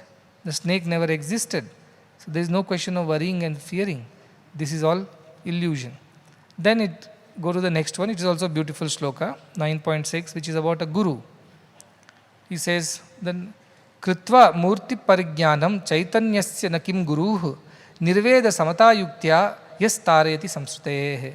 He is talking about the Guru's quality. Because in the previous shloka he talked about those great Maharshis, then he talked about sadhus, he talked about yogis, now he is talking about Guru. See the difference between the two, you have to understand these two shlokas are so subtly telling. First one says, listen to them, understand what their experience is, analyze it, observe it, and then accordingly become detached and be free from misery, become peaceful. This shloka says, a guru is beyond Maharshi, sadhus and yogis. Why? He is not just telling you, he is doing it for you. That is what the shloka says. He says, Krutva Murti Parigyanam. After having analyzed the nature of the Murti, Murti means all that which is manifest. Parigyanam, after having completely understood, completely become knowledgeable about it, what is it? Chaitanya Asya Nakim Guru. It is only Chaitanya. It is only consciousness which has manifested at the matter or material world, Murti. But truly it is Amurta Chaitanyam, which is in the form of Murta, whatever, world. So he says a guru does that. What guru does that? He discriminates, analyzes and understands completely. Parigyanam means complete understanding with experience, not some theoretical knowledge. Previous shloka talk about theoretical knowledge. Learn from what they have said and then try to become detached. This one says a guru has experienced it. A Maharshi may or may not, a sadhu may or may not, a yogi may or may not, but a guru has experienced it. And so, having experienced, he has understood completely that all that you see is consciousness only. It is not matter, it is the manifestation is just the unmanifest which has been modified. He has realized, who Guru has realized. Then what happens? Nirveda samata yuktya. How is the Guru's nature? Nirveda, he is dispassionate. Samata means equanimous. Because he is dispassionate, so is equanimous. If he is not dispassionate, he is attached, then he can never have equanimity. So he is dispassionate, he is equanimous, yuktya is adorned with that, or he is capable of that. Capable of what? Dispassion and equanimity. And yah tarayati samsrute, and he takes you across the samsara. See, the previous Maharshi, Yogi, Sadhus will only tell you this is right, that is not right. That's it, period. You can learn on your own, do so be it. A Guru, having observed, carefully analyzed and experienced the true knowledge that everything is unmanifest Brahman only, looks like manifest, what does he do? He is dispassionate, he is equanimous, he is totally capable of what? Taking you also across the samsara. So one is the theoretical knowledge of the Rishis, the other is the practical knowledge of the Guru. That is why Guru is required. Otherwise, everybody can read book and become Gyanis. But can everybody do that? No, you need a teacher who stands next to you, takes you across each lesson, helps you clear your doubts, learn the subject and make it your experiential reality. That's why a Guru is needed. That is very, very important, is what this particular shloka is telling. That you must have a Guru. That is why na gururo adhikam tattvam, na gururo adhikam tapaha, tattva jnanat param nasti, tasmai shri guruve namaha. Our scriptures say there is nothing greater than the Guru. If somebody is having a Guru, they are very lucky. Because mother happens to everybody, father happens to everybody, relatives and in-laws also happen to everybody, friends and cousins happen to everybody, colleagues and friends happen to everybody. Guru does not happen to everybody. Even the smallest, tiniest of the insect, whom we abhor, what a silly creature, also has a mother and father and a brother and a sister and distant cousins and nearby friends and colleagues. All relationships happen to every creature on this earth. Nobody is born without all this, except Guru. Guru happens only to very few lucky ones. And again, as I said, Guru is not about you going and telling, you are my Guru from today onwards. It's about Guru telling, you are my Shishya from today onwards. You don't go and pick up Guru and say, now onwards you are my Guru. No, Guru should say, you are my Shishya. That's why when somebody asks, why are you teaching all this to these kids? As per the scriptures, neither they are your sons, nor they are of peaceful demeanor, nor they are your Shishyas. Why are you teaching? I said, yes, they are not the former too. They are not of peaceful demeanor. Sometimes they are good, sometimes they are not. They are not my direct children, but they are my Shishyas. When you become a student of mine, not just the school and college students, as a student of spirituality, I have accepted you as Shishya. Somebody said, how do I know that your grace is there upon me? I told you, if my grace was not there, would you be sitting in this hall today? And you question my presence in your life and my grace in your life. While sitting in the very hall, breathing the same air as me, you still doubt that you have my grace or not, whether I have accepted you or not. How foolish would that be? That is what I answered to them. The very fact that you are somewhere in my proximity, even if on the last row, or even if in any corner of the ashram, or anywhere in the world as but a part of this wonderful organization, some grace is always there with you. How much you use it is up to you. Sunlight is equal. You open the windows, you get the light. Rain is same. Depending on the size of your vessel, you carry the water home. So there is no discrimination there. But the very fact that you are anywhere near this, the proximity of this great place or in this great organization, howsoever, whatever, the smallest job you might be doing, even a gatekeeper standing there or these workers who are working, they may not even realize, but without the grace, they wouldn't have even entered this place. One day Bharat was there, Bharat who spoke recently about projects. He was telling, I am trying to get masons, I am trying to get workers, because that time we had to build all these walls and complete things before rains. But he was not getting. So he started saying, I am not getting, I have tried this, I have tried that. At some point in time he gave up. Then I told, don't go for new batches of people, those who have never been here. Go back to those who have always been here, who have worked with us before. Then he asked me why. He might have thought because we are familiar with them, they are familiar with the place. I told no. The very fact that they could work here earlier, it means they had divine grace. And only such people can enter this place again. The new ones, I am not sure whether they have that grace. So he actually called up the old ones and they all joined.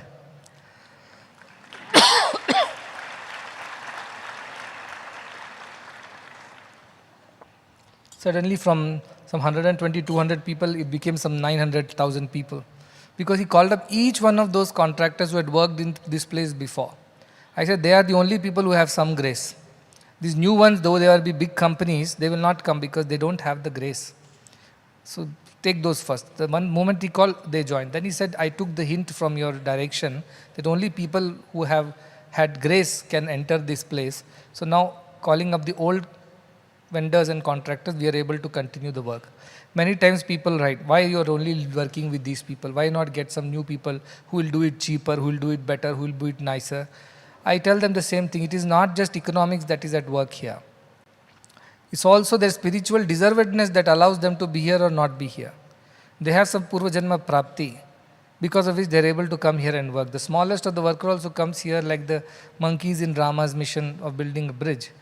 Also carries with him the punyam of the past, and also accumulated punyam through this work will help such a person go to the next. Even this Durga Puja we are doing, initially there used to be a set of priests used to come. But they never came back next year. I asked what happened. They said suddenly I don't know what happened to them, their minds changed, they started demanding more money, this, that. Then I understood that probably from Purva Janma they had some leftover residual good karma, they came for the first time. Second time they never could come. But after that these priests are coming, they are coming continuously all these years.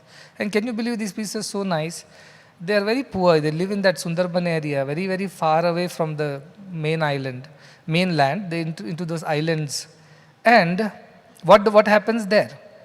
There, once the river floods, the tides go up and down, right, from this Bay of Bengal. So when the high tide happens, all the rivers flood, you cannot cross. Or the low tide happens, the rivers dry, boats won't move. So there is a particular time during the day during which you have to cross and come back.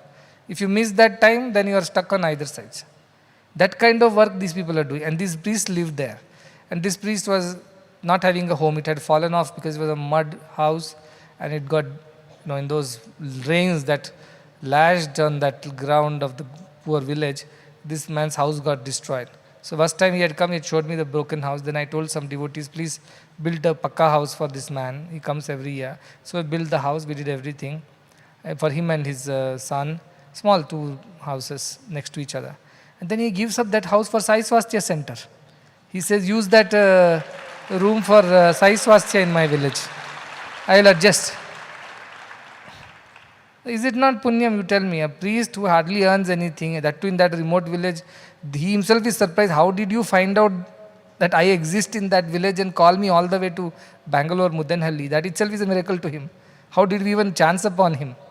And then build a house for him, and then he gives the house in return for Sai Swasthya center so that people in the village can benefit. All I'm saying is that this is punyam. Not everybody can come here. I need a small break, I think. These homas smoke.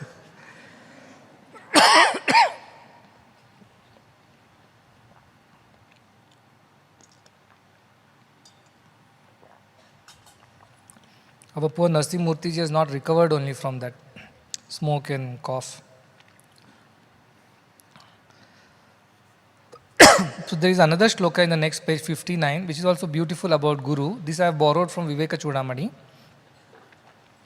The qualities of the Guru. He says, Shrotriyo avrajino akamahato yo brahmavittamaha brahmanyuparataha shanto nirindhana ivanalaha ahetuka daya sindhu bandhuranamatam satam. These are the qualities of a Guru. Sri Adi Shankaracharya describes in Viveka Chudamani. What are the qualities? Shrotriyaha, he is learned in the scriptures, not just knows that theoretically, but he has experienced the truth of the scriptures. Avrujino, he is sinless, guileless, he is pure. Avrujino, akamahataha, he has no desire, he is desireless. So he is learned and experienced the scriptures, he is sinless, he is desireless, yo brahmavittamaha, and the knower of the Brahman, knower of the self is. Then Brahmanyuparataha, he is completely withdrawn from the world and dedicated to Brahma. Uparati, remember, Uparati means withdrawal. So he is withdrawn from the world and completely dedicated to the divine. Then Shanto, he is absolutely peaceful. How is peaceful? Nirindhana ivanalaha. Analaha means fire. Nirindhana means without fuel. The fire without fuel, it calms down. Only when you put wood into the fire, it burns, like this yajna kundas you saw. Anything you put, it will flare up. So his mind is how? Like the fire without fuel, means there is no burning desires for anything. He is calm. Ahetuka daya sindhu. Ahetuka daya sindhu. He is a ocean of compassion. Daya sindhu. But how? Ahetuka, unconditional compassion. Conditional compassion humans can show. God alone is capable of giving unconditional compassion. So he is an ocean of unconditional compassion. And bandhuranamatam satam. Bandhuranamatam means those who bow down to him, those who take refuge at his feet, those who beseech him, he becomes their friend. Forever, satam. Forever friend. All other friends are friends of fair weather. They are relatives when all things are fine. When the water is in the well, the frogs are there around. All other relationships are like that. But his compassion is unconditional. Because he expects nothing. Akamahata, he doesn't want anything. Only when you want something, conditions apply. When you don't want anything from anybody, what conditions? No conditions. So therefore unconditional compassion. And bandhu, he becomes a friend, he becomes a relative, he becomes their very own. Who's anamatam satam, who continuously take refuge at his feet, who are always devoted to him, he is always there for them. Though it may sound like condition, but no, things that unless the patient comes to the doctor, how will doctor treat the patient? The patient must surrender to the doctor's treatment. Likewise, the one who comes and surrenders at his feet, he becomes theirs forever.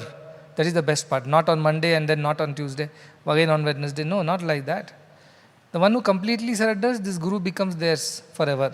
Such a beautiful quality description of this thing. That Guru is like that. So having a Guru is extremely important, and Guru accepting you is the greatest blessing that one can receive. I always tell our people, the day you lose your Guru's interest in you, that is the worst day of your lifetimes. So never allow your Guru to lose interest in you though he doesn't want to lose, but then if you make it so difficult, what if a patient doesn't turn up despite doctor calling again and again for appointment, what can doctor do? Likewise, if the disciple does not turn up and surrender, what can Guru do? Nothing he can do. He is helplessly watching the disciple drown in the samsara. Even if he has gone with the boat and tells, come, sit in the boat, I will take you across. He says, no. Then what can a Guru do? So that is why. That is Bhagavan's one shloka, poem is there. Very powerful. He says, Shri Puttaparthi Nilayudu Kapadu Ninnu Karuna Karudai Chai Patti Ninnu Brochanu E Pattuna Vidavakunda Elunu Ninnu, he says. which means the Lord of Puttaparthi, Sri Puttaparthi Nirudu, Kapadu Ninnu, will protect you, Karuna Karudai, out of his compassion, because of his supreme compassion, he will protect you. Not because you deserve it and you have earned it, no. Out of his compassion, he will protect you. How does he protect you? Cheipattu Ninnu, by catching hold of your hand. By holding your hand, he will protect you. Because we cannot hold him, because our hold is very, shaky, very slippery. We get distracted by something, we leave the hold and run somewhere. So it's better he holds. So he says, I will hold you because I will not let go. You may slip. Cheipatti ninnu kapadu. He said, I'll hold your hand. And ee pattuna vidavakunda elunu ninnu. He says, I will never let go of this hold of your hand. Because we can easily let go when things are not our way, Rai Baba. Things are happening our way, Sai Baba. That's what he used to say. But he said, it's better you let me hold your hand because you may not hold me firmly. You may lose the grip, but I will not lose the grip. Once you surrender, when does this happen? Once you surrender to me. If you don't even give your hand, what will I hold? You don't want to come near a guru, you don't want to take refuge at the guru's feet, you do not want to surrender. What can guru do? Nothing. Helplessly has to watch you drown. But if you at least reach out to him with your hand, he will catch hold of you, pull you out of that ocean of samsara, put on his boat and of grace and take you across. That is the beauty of Guru Shishya Parampara, as I was mentioning a few days back also. This is the beauty of finding a Guru who is realized one and who has the capacity to take you across. This shloka also, the previous shloka told that he will take you across. The other Rishi Mahishinams will at best will give you some wisdom and then leave you at that. But yes, Tarayati Samsrutehi, Tarayati. Another shloka from Vekachudamani Vivad Guru is very beautiful, I keep repeating. It says, Vasantavat Lokahitam Charantaha. What is the first line? Shanto Mahanto Nivasanti Santo Vasantavat Lokahitam Charantaha Tirna Swayam Bhima Bhavarnavam Janana Hetu Nanyanapi Tarayantaha. He says, Shanta, they are full of peace. Mahanta, they are of great caliber. They are great ones. Nivasanti Santaha, they live amongst the ordinary, this Santa, these great gurus. How? How do they live? Vasantavat loka hitam charanta. Like the spring season brings beauty and joy to everybody, like that they go around and wherever they go, there is this spring season. They bring joy, they bring relief, they bring beauty, they bring happiness, like the spring season. And Tirna Swayam, Bhima Bhavarnavam, this great big ocean, Bhima Bhava Arnava, they have already crossed Tirna Swayam, they have crossed it, they don't need to come back. Yet they come back. Janana Hetu, na Anyanapi, for other people's sake. To Tarayanta, to take them across, to help them also cross, they come back. That is their compassion. Having crossed, why should you go back again to this mess of the world? No, they come back. Why? For the people. Why? Out of compassion. Janana Hetuhu. So that's why they are Ahetuka, they are unconditional compassion, because who would want to go and study again the same subjects when you have already graduated once? Who would like to go through the same ritual and things again when you have already learned the lessons? But they go back. They become one with the people, ordinary, ignorant. And with great patience and with unconditional compassion, they help them cross over. They just don't give theoretical knowledge. This is what it is, you walk. No, they will walk with you. They'll hold your hand. They'll take you across. That compassion is not of the rishis. That compassion is not possible for sadhus.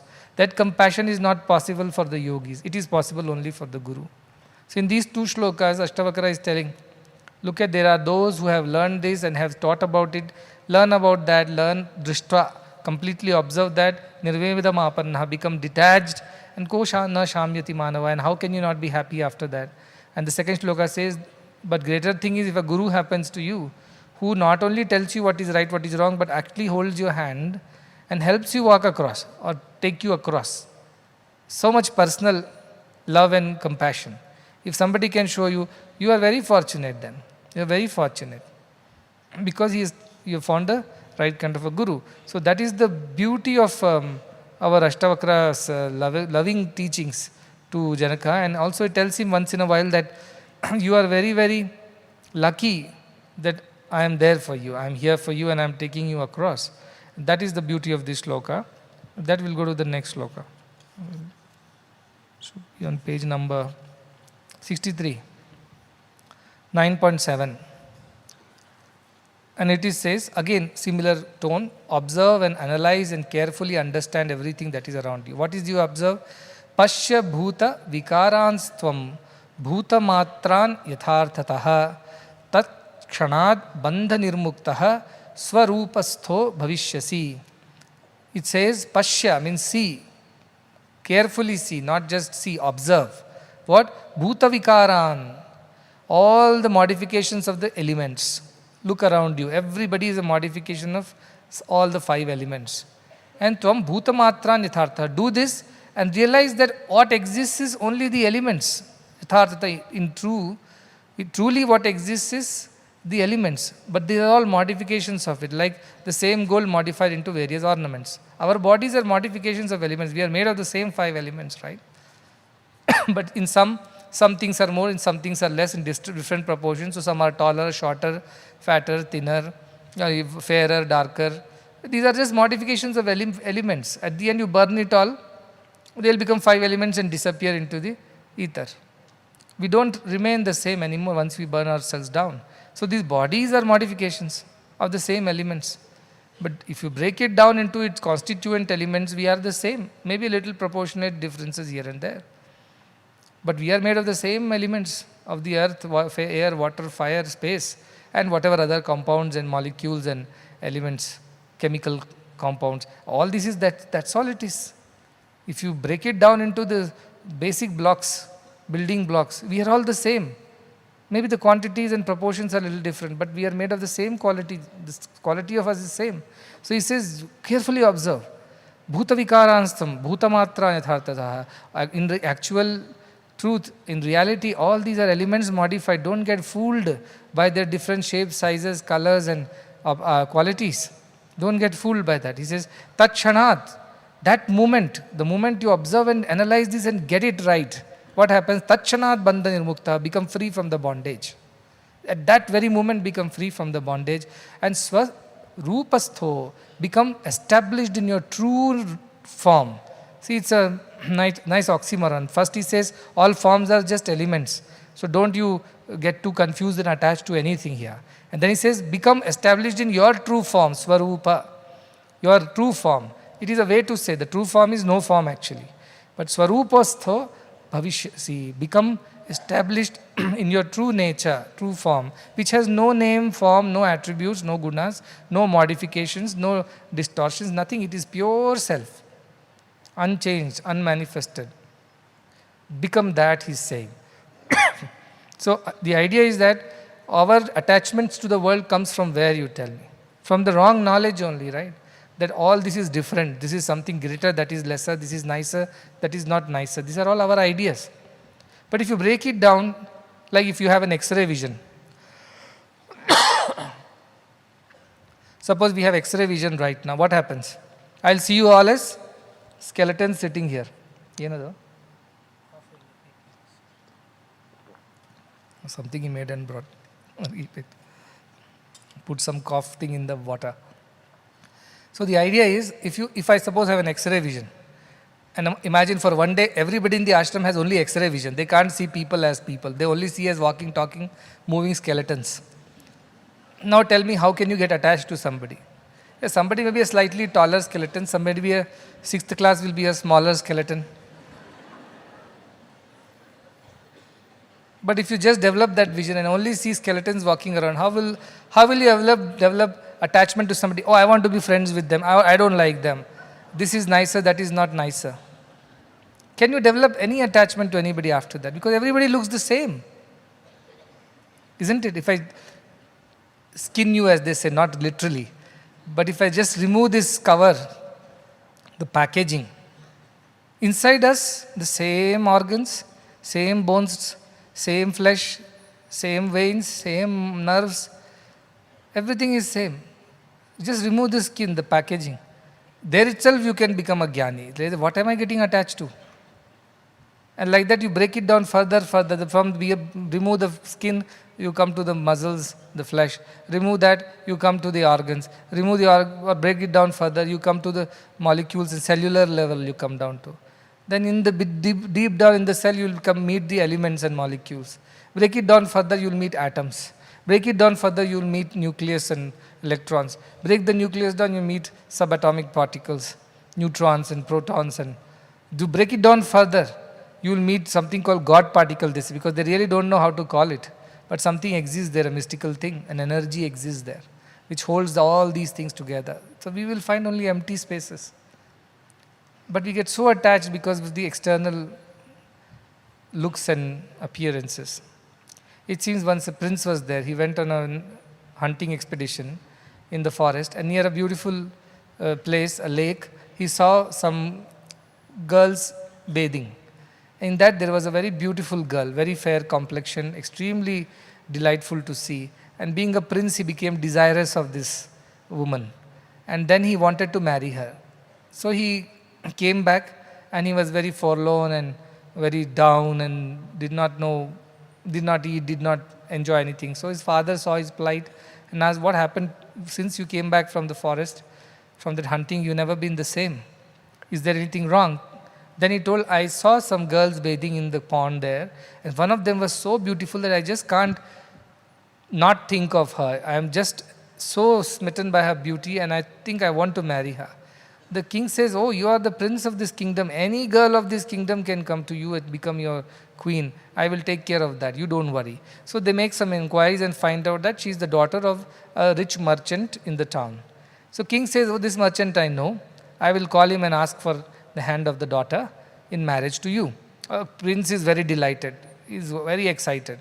So the merchant is called, and then he was told that my boy likes your girl and he wants to get married to your girl, and what great fortune.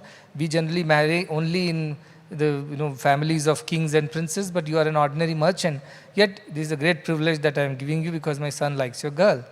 Then please convey it to your daughter and come back to me with what she has to say. So the merchant goes back, of course happy that the king has invited and getting his daughter married to the prince, and she will be the future queen, and that will be good for his business prospects too. So he goes back home and tells his daughter that this is what has happened. He says, why did prince want to marry me? Then he said, he saw you bathing. Oh, he saw my body bathing, which is very beautiful, and he became probably attracted by the beauty of the body, and in an attachment, in a way, in lustful way, he wants to marry me. Tell the prince, I will marry him, but after 1 month. I will come with my retinue, with my maids, and I will come in a palanquin, and he can prepare for the marriage and invite all the kith and kin, and I will come exactly after 1 month and marry. So the prince is very excited. He wants to make the biggest preparations, invite all the kings around, his friends and cousins and who all. He makes a big preparation. What does this girl do for this 1 month? She stops eating. Instead, she starts taking purgatives, laxatives, and passes so much of motions that she reduces to a mere skeleton at the end of the month, because she has not eaten anything, and whatever the flesh and fat is there, that's also gone in the loose motions. And then she sits in a palanquin, and all the loose motions, all her motions she collects in 8 pots for the full month, and packs them all in the pot and puts in the palanquin behind. And now she comes to marry the prince on that destined day of the wedding. And the prince, you can imagine his excitement. He's standing there with a big garland to receive her, to welcome her into the palace and marry her and enjoy her body. That was his main idea. And then the palanquin comes, and prince, excited, goes to approach the palanquin. There comes out a skeleton of a girl. He gets scared. He says, who is this? He says, I am the same girl you saw in the forest bathing, and you wanted to marry me. Here I am, come marry me. No, you are very beautiful. How did you become like that? Oh, my beauty, that's in the palanquin behind. If you want to marry my beauty, that's behind in the palanquin. This is what I am.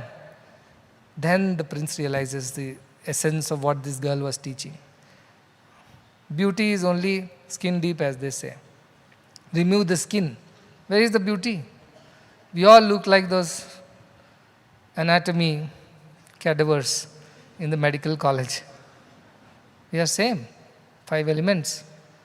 And this girl teaches that the beauty that you love is not real beauty.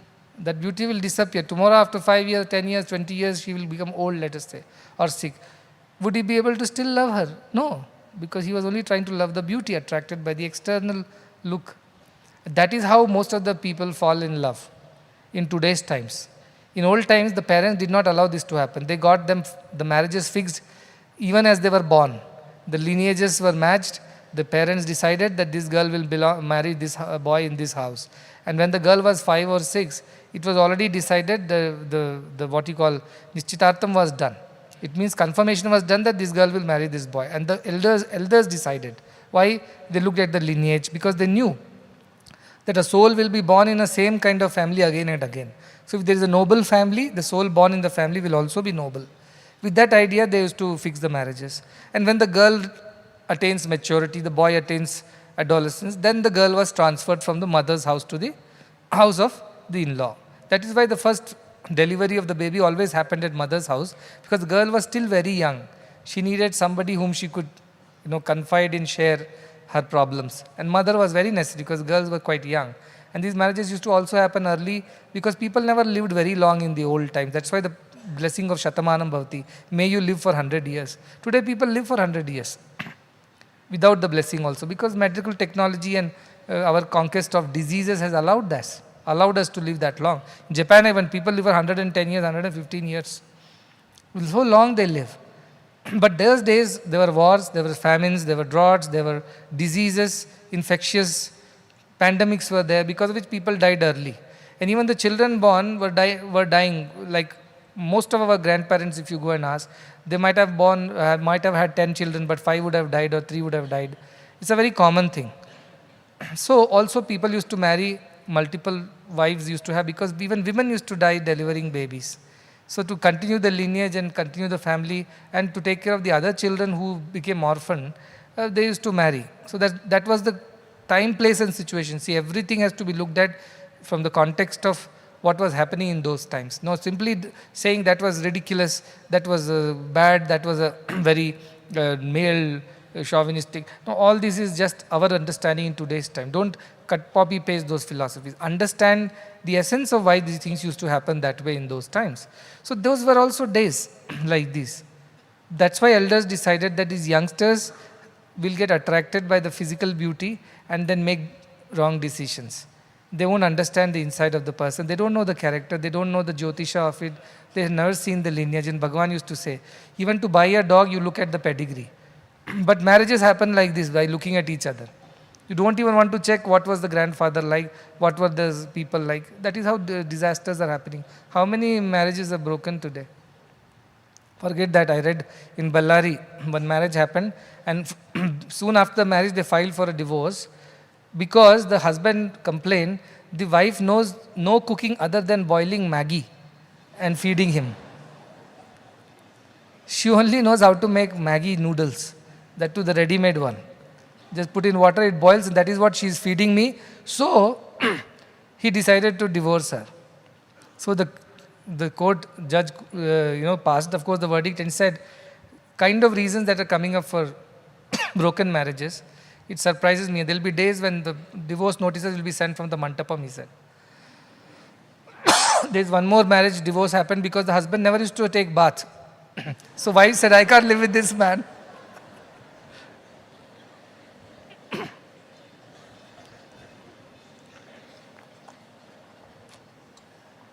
Generally people have coffee break, I'm having cough break.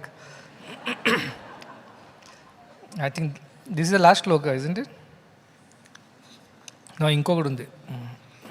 There is 9.8 also. So the idea is that basically that we were very clear why we wanted friends, marriages, not because of the external beauty. They saw the matching of the souls. It's very important for them to become spiritual partners. So they always decoded this idea of attractions and infatuation for being the reason for marriage. No, they look deep within to the real reason of their jatakas match, gunas match. These people will be compatible. They'll help each other in their spiritual growth, which is extremely important. That is how our ancestors looked at every relationship. But even at the worldly level, they were more discerning than what we are today. But at a spiritual level, if you look at, we did Shiva Parvati Kalyanam yesterday. That's a spiritual marriage. When Parvati went to marry Shiva, she did not go with her beauty, the bodily beauty, to attract Shiva. Because generally marriage means the boy girl should look good, they should look good as a pair and all that. But Parvati was very beautiful, very fair, that's why she is called Gauri, because she was very fair. Yesterday the puja we saw, she is very beautifully, whatever their lineage they were telling, she is the granddaughter of Gandhamardana Parvata, daughter of Himalaya, like that. Before giving the Kanyadanam, they were chanting things like that. So, then when Parvati wanted to marry Shiva, she went there to seek Shiva's hand. But Shiva was not bothered. He is lost in samadhi. He is not interested in marriage or any of these worldly things. So what does she do? How does she attain Shiva? Kamadeva tried his stunt. Because most of the marriages are infatuation based, lust based. So Kamadeva said, this marriage is important because we need to have their children who will protect the world. We need to get them together. So Kamadeva shot an arrow, as they say, the Cupid in Western parlance. And it hit Shiva, and Shiva being yogi, that arrow burnt into ashes, and he opened his third eye saying, who is this doing this nonsense, trying this on me? And he opened his third eye and burned that Kamadeva into ashes. Imagine, because he is Madanantaka, he can destroy Kama. Because he is not bound by this, he is Shiva. So he destroyed Kama. Then Rati, who is supposed to be the wife of Kamadeva, she came and said, if you destroy my husband, how will the world continue? Nobody will marry, nobody will have children. Because they are driven by this. Then everybody pleaded. Finally, he calmed down. And then it was Parvati who restores because she is Shakti, she can create. Shiva only knows how to destroy. Parvati can create.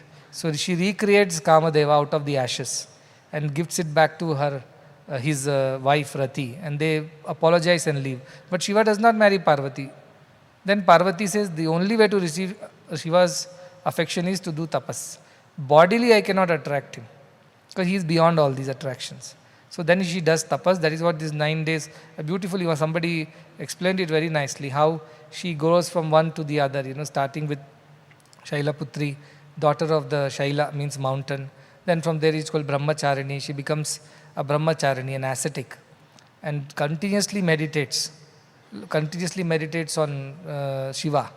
And then she goes to so much of austerities that the Narasimurtiji was telling. First she was called Saparna because she was eating leaves, not anything else. Then she became Aparna because she stopped eating leaves also, just surviving on the air and water. So like that she goes and finally becomes the Durga, the better half of Lord Shiva. But he accepts her only after testing her devotion, not by looking at her physical beauty, because he is only seeing the self, not the physical world, physical body. That is the idea, that our Ashtavakra says if we can deduce all the manifestations into the 5 basic Panchabhutas, earth, water, air, fire and space, then where is the question of us getting attracted to somebody and getting becoming averse to somebody else? Remember Ashtavakra, when he walks into the palace, everybody laughs saying, who is this ugly, bent man who is trying to come and teach us?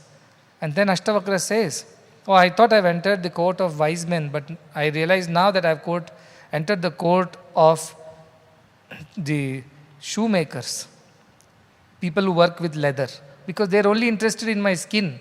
They're not interested in what I am. They're ajnanis. If they were jnanis, they would have seen the stuff within, the self, and not the body, which is deformed, which is ugly. Because they're only people who are trading in skin, he says, not in the self. So I have entered the wrong place, like that he starts his discourse. So the idea is that once you deduce everything to just mere elements, there is no attraction, no aversion. Everybody looks the same. So try to think like that. When you tomorrow fall into some kind of a distraction or some kind of infatuation, for a second you concentrate on this shloka. Think that everything is bhuta. Bhuta means the elements only, the elements. Bhuta matran yatharthataha. Remember these 2 words. Bhuta matran yatharthataha. All are just elements only modified into so many ways. The last sloka of this chapter is 9.8 on page number 64. So now we have gotten rid of the body confusion by saying let's reduce it down to basic elements, and then this infatuation and attraction will disappear. So also aversion will disappear. You will take things as it is. The next sloka goes deeper into the mind. That mind also can be reason for desires. So how it deals with it? It says, Vasana eva samsara iti sarva vimunchataha tatyago vasana tyagat sthiti radya yatha tatha. He says vasanas. We had in the last class also we learnt about vasana. Vasana are the latent instincts which are there. We are carrying it from many, many lifetimes. Because we have been behaving that way for so long, it has become a part of our nature. And we remember now that body is only new, mind is old. Mind is transferred like a software from one body to another, from one computer to another. So this mind with its vasana, the ideas of the past, the desires, the instincts of the past, the impressions of the past, that alone is the samsara. Samsara means cycle of birth and death. That alone is the reason, or that alone is samsara. If your vasana is there, samsara is there for you. If there is no vasana, there is no samsara. That's what it is. Vasana eva samsara iti sarva vimunchataha. Therefore give up all these desires of the world. Why? Because these desires are not real. They are born out of your old habits and old impressions, old instincts that you are carrying with you. They are pushing you to run behind the world. You as the self are unattached. But your mind, which has brought its own nature from its previous lives, that is what is pushing you to do things what you are doing now. And that is making you run behind this samsara. So give up this pursuit and be free. Vimuncha. Get free. Get released from this. Tatyago, vasana tyaga. So if you want to give up the world, renounce the world, what you really have to do? Vasana tyaga. You have to give up the instincts which are inside you. Running away from the society into a forest, shaving off your hair, and then sitting in Padmasana, in a rock, on a rock, in a cave. All these are easy. Physical renunciation is very easy. Vishwamitra tried that, right? But could he overcome his vasana? The moment he saw Menaka taking bath in the river, he fell for her. And he just wanted to marry her after that. And then all that happened. So the thing is that deep down our vasanas, if they are not completely given up, giving up bodily attachments is not going to go a long way. Samsara will still be dwelling deep inside you. Maybe externally you look like an ascetic, but deep inside you are not. So tatyago vasana tyaga. So if you want to give up that samsara, you have to give up the idea of vasanas and stitihi adya yathatatha, and be in that state of abidance in the self. Yathatatha, in whatever place or situation you are, abide in the self by giving up your instincts which are deep down there from many, many lifetimes, and by doing that alone you will be able to give up the samsara. If after reading Ashtavakra, some Gita, somebody says, tomorrow onwards I will not like to wear any nice clothes, I will wear some rags, I will shave off my head, or worse, I will not even come for work, I will sit and meditate, or I will run away from this place also, it's too busy, I will go off to some quiet, calm place where I can meditate on the self. If all these ideas are coming, good for you, but if these ideas are not accompanied by the destruction or the detachment from the instincts that are deep inside, wherever you go, those instincts will come with you. It will not help you. It will go with you everywhere. So more important is whether you are here, yatha tatha, whether here or there or in this situation or in that situation, important is not that you change the place and your ways of life. Important is that you have gotten rid of the deep down lingering instincts of the past. If that has not happened, all these external changes won't help you too much. Maybe some help, but not too much, because these will come back to you. They may get suppressed. Many people say, Swami, when students are here studying, they are so good, well behaved. Everybody, devotees, everybody is so well behaved. Little they step outside and true colors come out, they say. Why does it happen? I said the same reason. Vasana tyaga has not happened. Outer changes they could make because there is a discipline here, there is a culture here. And so in my presence, all those vasanas get suppressed. Like in summer seasons, there is no grass. Everything dries up. Rains come and all the grass comes back. You may be fooling yourself to think that grass is gone, the land is cleared. No, they are only temporarily gone because the water is not there, the rains are not there. Once the rain comes, all that seeds are there inside the soil, they start growing again. Gulbarga campus is the best example. Go during summer, everything is so barren and yellow and dry, there's as if nothing exists over there. Go in the rains, everything is lush green. Can't believe that this place was the same place earlier. First time when Bhagavan had given me the vision of Gulbarga campus, this is 2011. Narsimhamurtiji was going to Gulbarga to search for lands. And they searched, and some 40 lands they saw, they could not finalize on anything. So I prayed, and then I got a vision of a land, which is a hill, and there is a small lake nearby, pond, and the entire hill is lush green, and the entire road to that place also is full of meadows which are lush green.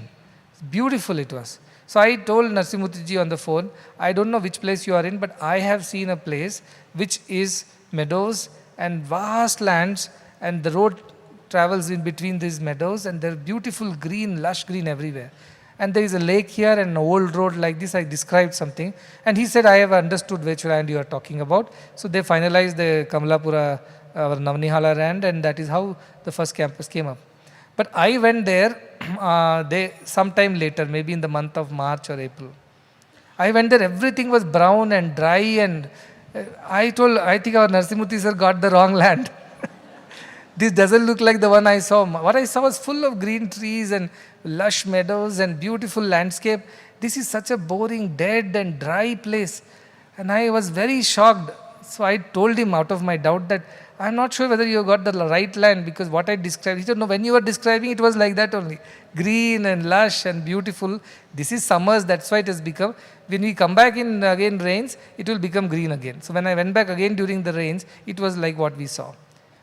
Because the grass, the seeds were there. It's only temporarily we become sadhus and sannyasis. One Navratri, Dashera, one Ashtavakra Gita, everybody behaves like sadhus. But you really know whether you have really become sannyasi or sadhu or not only when Ashtavakra Gita stops, 100-day celebration stop, all these continuous input of spiritual ideas and knowledge stops, then I have to see what is the behavior. Then we will know whether you have done the vasana tyaga or you have only done temporary tyaga of the behavior. So vasana tyago, he said, tat tyago vasana tyaga. That is why in the other Bhagavad Gita also he says, one shloka is there. Vishaya vinivartante niraharasya dehinaha. You can withdraw the body by stopping to, by not feeding it, you may feel that you have conquered senses. Feeding what? Feeding the pleasures to the body, not food. Niraharasya dehina, the indweller, by being nirahari, by not consuming the pleasures of the world, it appears that vishaya vinivartan, that you have gotten over the attraction to the vishayas, the desires. But rasavarjam rasopyasya, it says, rasavarjam, the interest in those pleasures also should disappear. Pleasures disappear because you don't want to engage with it physically, mentally, it's okay. But deep down, if you have that desire for it, even a little lingering desire, that vasana is there, it will come back to you. She says, rasavarjam rasopyasya param drishtva nivartate. How is it possible to get rid of that smallest instinct also within you? Only by realizing the self, it says. Without realizing the self, all the changes are temporary only. They will appear, you will feel that you have conquered everything, but they are all temporary phenomena. There are suppressions for some time because of the Deshakala Paristiti in which you live. But the truly destruction of the vasana at the subtlest level of your thoughts also will happen only when you have realized the self. That is the only permanent solution to all the problems. The rest all is all temporary quick fixes, band-aids, which will come back again. It won't remain forever.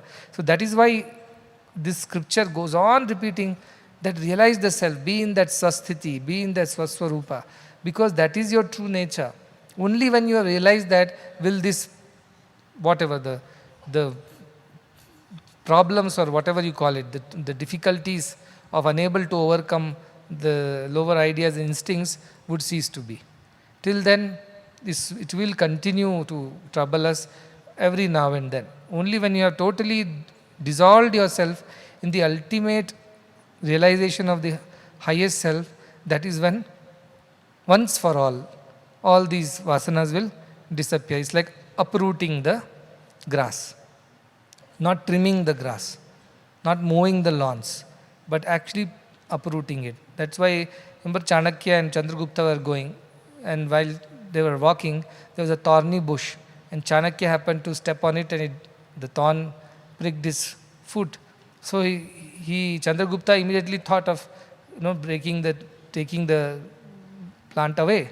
But what Chanakya did, he went to a nearby sweet shop and told, "Can I buy some sugar syrup?"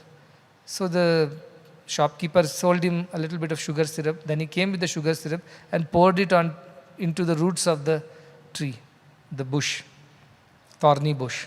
And then he told Chandragupta, "See, if you would have just pulled it out, maybe the plant would have come out, the bush would have come out, but the roots would have remained. So now I have poured the sugar syrup, the ants will come, they'll eat up the roots. And for once for all, this problem of this thorny bush would be gone. So today I got hurt, tomorrow nobody should get hurt. So from the root it has to be removed." That is how this vasana tyaga should happen. It should go off from the roots. And how can it be possible when you have realized the self? That sugar syrup of the self should get into the roots of the vasanas, and then that vasana should get completely destroyed. That is how one will be able to abide in the self. Otherwise, this will keep repeating. Punarapi jaranam, punarapi maranam. There is no end to it. That's why also I have used one or two shlokas to substantiate that.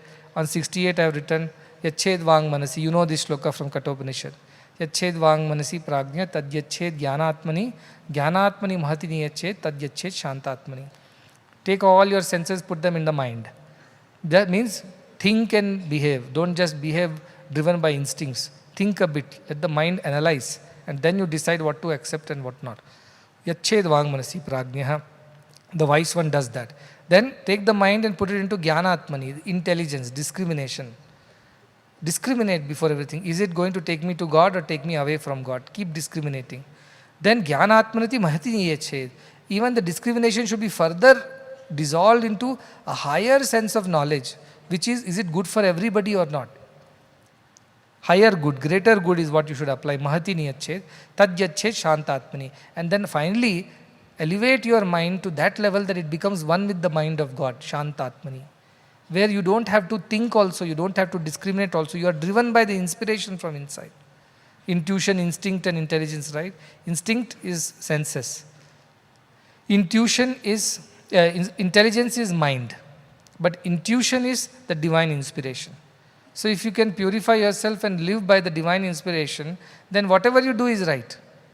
Nothing will go wrong. Even if that means you have to punish somebody for the sake of restoring the greater good, that also will be accepted. Anything is accepted. What appears to be apparently negative also would be positive because it is divinely inspired. So divine inspiration is what one should live by, not by the lower mind and intelligence, because they can change based on the situations and our desires. And I've seen that. How many students I have seen in the last, at least, I'm not like Narasimhamurthy sir who has seen 40 years of students under him. I have seen at least 10 to 12 years. And I have seen the people who are so devoted, so nice, you almost could feel that they are like really divine. Suddenly they change overnight. Why? Some desire would have entered them of the world. And suddenly they are totally different from what they were the previous day. It's a shock to me at some point, many times, that is it true? Is it even true? But all that goodness that we saw, was it not real? Maybe that was also real, but that was situational goodness, conditional goodness. But deep inside there were vasanas which were not seen that time, but like a garden where you grow roses and also grass grows. But the gardener's job is continuously keep weeding the garden. You keep removing the weeds and let the plants grow. But the moment a little attention is not given, the grass takes over the entire garden and the roses die. The weeds take over. Likewise, this mind needs continuous cultivation, continuous maintenance and management. Unless you have removed the weeds from the roots, it will keep coming back. When we were small, I was very particular about gardens. But in our, it's very unaffordable. Maintaining gardens, you have to either spend too much of time on it when schools and all that and Amma is working, who is going to spend? The other is you have to employ a gardener, which is an expensive affair. We don't have budget for that. So this grass used to keep growing. Every Diwali we will clean up the whole place and clean up the grass and employ some laborers, even we would work and clean up everything. Again it grows back. So it used to become, and Chhattisgarh is very fertile, everything will grow so fast, it will be like knee height. neat all grass. So I got fed up. I said, what to do? Then one neighbor said, I'm seeing you people struggle with this grass. Every time you mow it, and we didn't have lawn mowers and all like today's times, everything has to be done with hand. So what do we do? He said, take water, take salt, and put the salt water wherever you don't want the grass to grow. That salt will make it so acidic in that place that grass won't grow. So buckets and buckets of salt water we threw, still the grass grew. Chhattisgarh soil. So idea is that unless you sit and pluck out every single blade of grass from the root, it will grow back next season. So that is how mind is. The vasanas will keep growing back unless you have gotten rid of it. How? Param drishtva nivartate. When you have realized the self, param drishtva, you have seen the highest, then all these lower things will disappear. I think there is a lot of explanation you can read for yourself. But the idea is that unless you learn from the scriptures, listen to the Guru's Vakyas, and Rishi Vakya is fine, Rishi Vakya is correct. The Vedas tell us, Upanishads tell us. But more importantly, you must have a Guru who can take you across, and when you get a Guru, don't waste that opportunity. Because once you waste that opportunity, you don't know whether it will ever come back to you. So that is going to be a great loss. Second, don't be such disciples that the Guru loses interest, saying that I have tried but I have given up. Once that happens, your fate is sealed. There is no rescue after that. There is no refuge after that. That's why I said, don't do anything that makes me lose interest in you. Though I give a long rope and I show a lot of patience. But at some point in time, because of some desire of the world or some other selfish idea, if you do things which makes me feel, it's not worth working on this man anymore, leave it as it is. And then you go through the cycle. Maybe another few births and deaths and some more conviction about the ephemerality of the world, and maybe again another lifetime or many lifetimes later, you might find another Guru who might take you further. So don't do that, is what I keep telling. Don't ever let your Guru lose interest in you. For me, it was very important. Even if I see a little frown on Bhagwan's face, I would feel very bad. I cannot tolerate that he is upset for whatever reason. And not that he has not scolded me. Even as a student, I have got scoldings from him. Only thing I have not got any beatings from him, but many of my batchmates have got that also from him. So those who don't know him know that he is a very strict disciplinarian, harder than a father when it comes to, especially whom he likes or loves very much, he expects perfection. Little deviation, he will get it. Others he may leave because he knows that they are not interested in him. He is also not showing interest in them because Yanta matramunu evaru talchina anta matrame nenu. That is his philosophy. So I have gotten it both. When I have disturbed him unnecessarily, he has scolded me, and in public also, in private also, all that I have gone through. But I always realize for my highest good because he is still interested in me. He still wants me to be right. He still wants me to do the right thing. Is it not a blessing? Suppose he is not interested in me, he will leave it. Like neighbors' children, let them do what they want. If they go and fall in the pit, let them fall. That is their mother's problem, not my problem. My child is falling, you will run and catch. Even if it's not even give 2 slaps until get back home because you are playing on the road and anything can happen on the road, accidents can happen. When it's your child, you are interested, right? Even if the child is not willing, the mother is relentless. Like that, a Guru is relentless with those whom he thinks as his own. But if you don't show the interest, at some point even mother gives up, saying that I've tried my best. Likewise, never bring your Gurus to this situation where they give up on you, saying this is incorrigible, this is not going to work. Let him realize, let him suffer and come back. Many times things happen, people come to me and say, I think we have tried, they have to learn their lessons the hard way. Leave it. Sometimes I have to just give up things and then they go through whatever they have to go through and some point in time they learn. But I always tell the train would have moved on. You can't catch the same train again. You have to wait for the next train. And I think this is one of the most beautiful trains that we have ever gotten into. We should not miss our seat. You should not, just because there are stations, you get down to have a cup of coffee, tea, you get distracted by the station and all that it offers, and you become late to board the train. Then it will never wait for you. It will go on. It will move on. And then you have to wait for another train which may not be as great or as good as this. So remember that. You never miss an opportunity to grow spiritually in this place.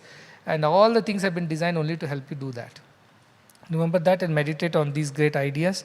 As I said, Shiva is the ultimate destroyer. He can destroy anything, including those seeds of vasanas in us. Like Ramakrishna Paramsa would say, when you roast the seeds, they become impotent. Even if you sow them again, they don't grow. Like that, let that Shiva's fire, the Madanantaka that he is, Kamantaka that he is, let him destroy all the seeds so that there is no growing back again. So there is no problem in the future. Once for all it is done. We are going to listen to a song as part of our regular tradition. This is from a movie called Swami Vivekananda. This was made in 1998. Beautiful movie. If you have not watched, you must watch it. After a thorough research of 11 years, finally the movie was produced with great direction from Ramakrishna Mission. All the storyline, of course, Vivekananda's biography. We had, you remember, Durga Puja Pandal was about Vivekananda's Chicago lecture of 1893, I think that is. Yeah, 1893 in Chicago, when he opened his lecture with the amazing words, Sisters and Brothers of America, and he made history. So we had modeled the Pandal, Durga Puja Pandal, around that idea with lot of pictures and the look and feel. So he went to Ramakrishna Paramahamsa, and he was a young boy in his teens, and Sri Ramakrishna was so attracted by him when he heard him sing. He was a great singer that he invited him over to his ashram. Ashram is the temple at Belur Math, not Belur Math, the temple there, Dakshineshwar, and told him to ask him to sing, because he used to enjoy Vivekananda singing. So he used to sing a song, in Bengali it is Mano Chalo Nija Niketano, means let us go back to our true home. That song was favorite of Ramakrishna Paramahamsa, which he would insist that Vivekananda sings every time. And Vivekananda was very hard-headed, because he was a very well-educated, English-educated, and he was a little influenced by the Brahmo Samaj and things like that, which didn't believe in that supreme self, and Murti Puja they didn't like. But Ramakrishna Paramahamsa changed him. Finally, Vivekananda became his disciple, and he says, somebody asked, you speak such good English, your master must be very learned, very good at that. He said, no, my master can't speak even one word in English, but he has the power to create hundreds of Vivekanandas like me. That is what he tells about his master. So this is the song from the movie, though it's not the Bengali version, but this is something that Yeshudas ji sang, and I told Pranav to sing. Maybe I'll just tell one incident before that. So this song was also adopted into a drama in Puttaparthi. During the convocations, there used to be students' drama. I was also part of that drama. The beautiful incident is this, that this song was modified to another song which was suiting our requirement. The person who was to act as Swami Vivekananda, Swami Ramakrishna Paramahamsa, was not aware of the story of Ramakrishna Vivekananda, never lived, never understood, never had the devotion for Mother Kali. But nevertheless, he was selected by Bhagavan. Now he was the Ramakrishna Paramahamsa. But he was finding it very difficult to emote. He was not emoting correctly. So Bhagavan was very dissatisfied with his acting. He was giving him interviews after interviews to teach him, but nothing was going in. Then what happened? One day Bhagavan said, no, I think we should put the statue in front of him so that he will feel the devotion. So I was also in the sets which would arrange all these props for the drama. Then we were in Purnachandra auditorium where practices were going on, and he told, go behind the stage, there is a statue, you get it, and put it there for the drama. So 2-3 of us went behind the stage looking for a statue, but there was no Kali statue. So we said, Swamiji, there is no Kali statue. He said, no, there is a statue, go check. Again we checked, there was no Kali statue there. Then he told, no, there is a Krishna statue, bring that. Then he said, Krishna statue in Kali temple, how does that work? But he insisted, so we brought that Krishna statue and put it there. Till the penultimate day, that Krishna statue was standing there for all the rehearsals, all the things. But this man improved in his acting of Ramakrishna Paramahamsa. Because Swami told him also, you have to read about Ramakrishna and meditate on him and meditate on. So he did that. And then it was the penultimate day, and tomorrow is the convocation, or it might be 2 days later was that. And we were still not sure what to do with the statue, because you can't put Krishna statue. There will be a total disaster on the stage. So we did not know how to ask him also, because what should we do? Should we do that? And then we started planning, maybe we'll paint it all black and stick one tongue like this and make the Krishna look like Kali. All that we were planning, because we don't know how to ask him. He was so fond of that statue that nobody can touch it and change it. And on the last day, I don't know from where one Kali statue arrived. Last day of before the drama. And then that statue we showed, he said, this is correct, and put it. No mentions of Krishna statue after that. And he just like dropped it like a hot potato, put the Kali statue, and the drama went off well. Later I learned from this actor who acted as Ramakrishna Paramahamsa that he said, I was finding it so difficult to imagine Mother Kali because I've never been devoted to him. I've only been devoted to Krishna. I can only think of Krishna as my deity. So Bhagavan helped me by putting Krishna statue, till I developed devotion for Mother Kali. And that time he replaced it with the Kali statue, which helped me to act better. So deep inside what was going on within this actor's mind, Bhagavan responded accordingly and did the needful.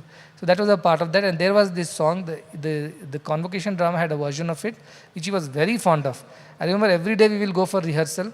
And while we all will be waiting to do our scenes, he would go on repeating this scene. And the director would think, when will we practice the other scenes? Because he's so fond of this Ramakrishna Vivekananda scene that he will sit there and he'll tell once again, once again, once again. And he will correct even small nuances of acting when he would not be satisfied. And the whole half day will go on with this one scene. There are 10 scenes which everybody will be sitting and waiting, and once this scene gets over, he'll get up and go away. So all the others will be disappointed. What about our scene? He didn't see at all. So he was only interested, he was so interested in the story of Ramakrishna Paramahamsa and Vivekananda. That song was also very beautiful. It says, Chalare Man Apne Dham was that song. But they are going to sing Chalo Man Jai. And I know both the songs. But this is also beautiful. The convocation song was also very beautiful. So he'll sing the Yeshudas version of the song.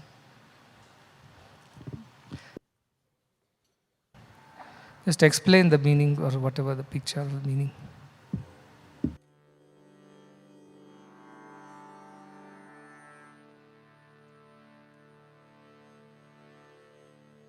Saram,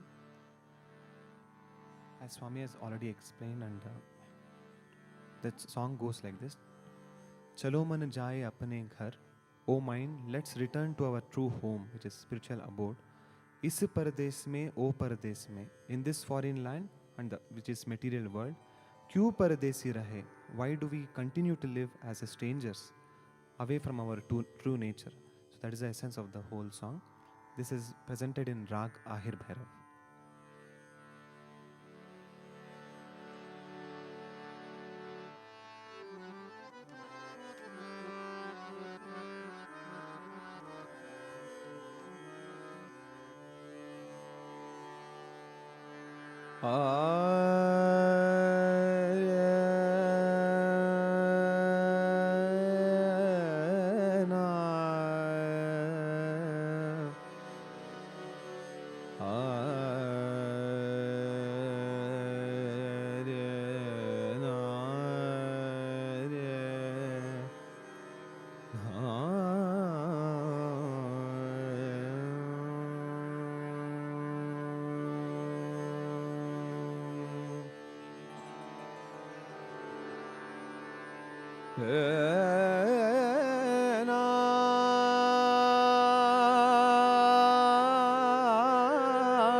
चलो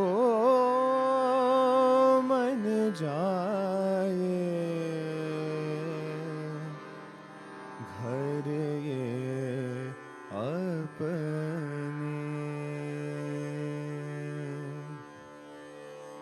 इस परदेस में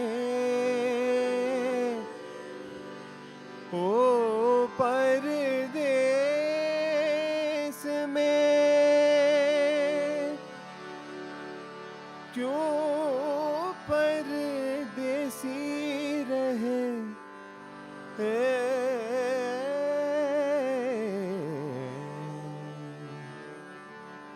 चलो मन जाए घर ये अपने चलो मन जाए घर ये अपने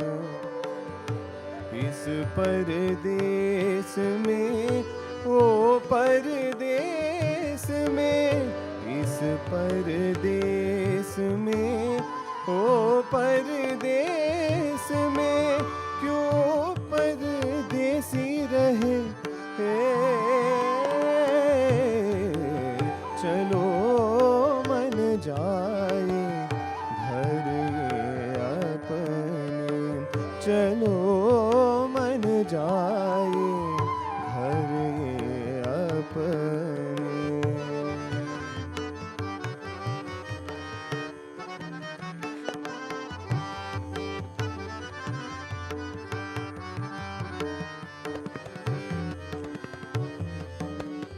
आँख जो भाए वो कोरा सपना, आँख जो भाए वो कोरा सपना, सारे पराए हैं कोई ना अपना, सारे पराए हैं कोई ना अपना।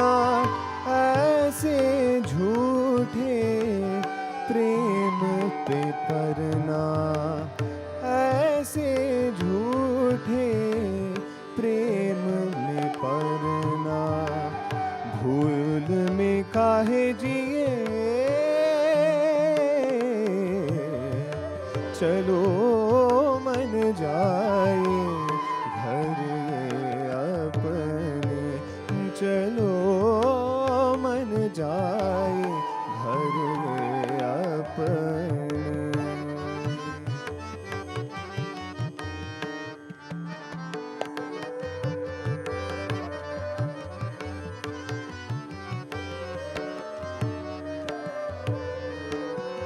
सच्चे प्रेम की ज्योत जला के, साचे प्रेम की ज्योत जला के, मन सुन मेरी कान लगा के।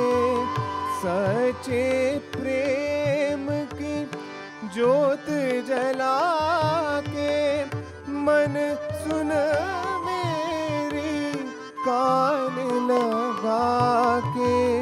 पाप और पुण्य की गठरी उठा के, पाप और पुण्य की गठरी उठा के, अपनी राह चले।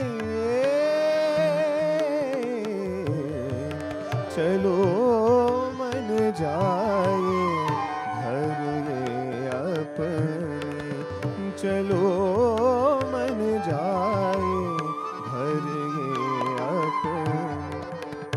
इस परदेस में, ओ परदेस में, इस परदेस में, ओ परदेस में, क्यों परदेसी रहे।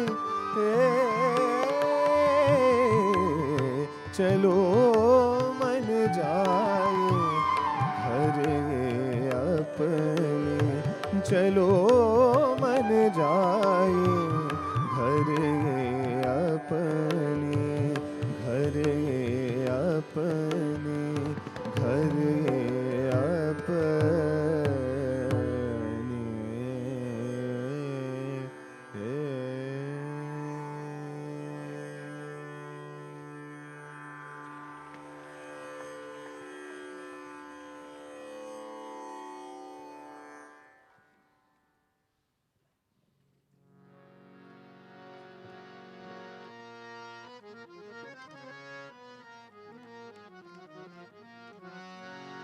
सर्वसुगुण सिंधवे सकल सुजन बंधवे, सर्वसुगुण सिंधवे सकल सुजन बंधवे, गुरवे मधुसूदनाय महिममंगलम्, सद्गुरवे मधुसूदनाय महिममंगलम्। दीन दुखित पोषकाय दान धर्म प्रेरकाय, दीन दुखित पोषकाय दान धर्म प्रेरकाय, सर्वलोक मधुसूदनाय हरितमङ्गलम् वेदनादवर्धकाय विश्वशान्तिस्थापकाय वेदनादवर्धकाय विश्वशान्तिस्थापकाय ब्रह्मज्ञानबोधकाय दिव्यमङ्गलम् सद्गुरवे मधुसूदनाय हरितमङ्गलम् सदय हृदयराजिताय सुमन सदन शङ्कराय सदय हृदयराजिताय सुमन सदन शङ्कराय शरणमुक्तिकारणाय मोक्षमङ्गलम् सद्गुरवे मधुसूदनाय हरितमङ्गलम् सत्यसायिनः प्रियाय सत्यप्रेमविग्रहाय सत्यसायिनः प्रियाय सत्यप्रेमविग्रहाय नित्यशुद्धनिर्मलाय नित्यमङ्गलम् सद्गुरवे मधुसूदनाय हरितमङ्गलम् सद्गुरवे मधुसूदनाय हरितमङ्गलम् ॐ जय जगदीश हरे स्वामी सत्य साई हरे भक्तजना संरक्षक भक्तजना संरक्षक पति महेश्वर ॐ जय जगदीश हरे शशिवर्धना श्रीकरा सर्वा प्राणपते स्वामी सर्वा प्राणपते आश्रितकल्पलतिका आश्रितकल्पलतिका आपद्बान्धवा ॐ जय जगदीश हरे मातपिता गुरुदैवमो मरियन्तयुनीवे स्वामी मरियन्तयुनीवे नाद ब्रह्म जगन्नाथा नाद ब्रह्म जगन्नाथा नागेन्द्राशयन ॐ जय जगदीश हरे ओंकाररूप ओजस्वी साई महादेव सद्गुरु साई महादेव मंगलहारति अंधुको मंगलहारति अंधुको मंदरगिरिधारी ओम जय जगदीश हरे नारायण नारायण ओम सत्यनारायण नारायण नारायण ओम नारायण नारायण ओम सत्यनारायण नारायण ओम सत्यनारायण नारायण ओम जय सद्गुरुदेवा नारायण नारायण ओम सत्यनारायण नारायण नारायण ओम नारायण नारायण ओम सत्यनारायण नारायण ओम सत्यनारायण नारायण ओम जय सद्गुरुदेवा नारायण नारायण ओम सत्यनारायण नारायण नारायण ओम नारायण नारायण ओम सत्यनारायण नारायण ओम सत्यनारायण नारायण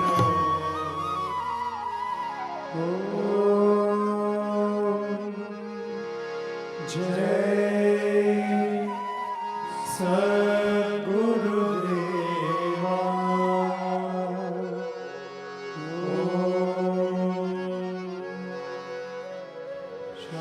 शांति शांति शांति समस्त लोका सुखिनो भवन्तु समस्त लोका सुखिनो भवन्तु समस्त लोका सुखिनो भवन्तु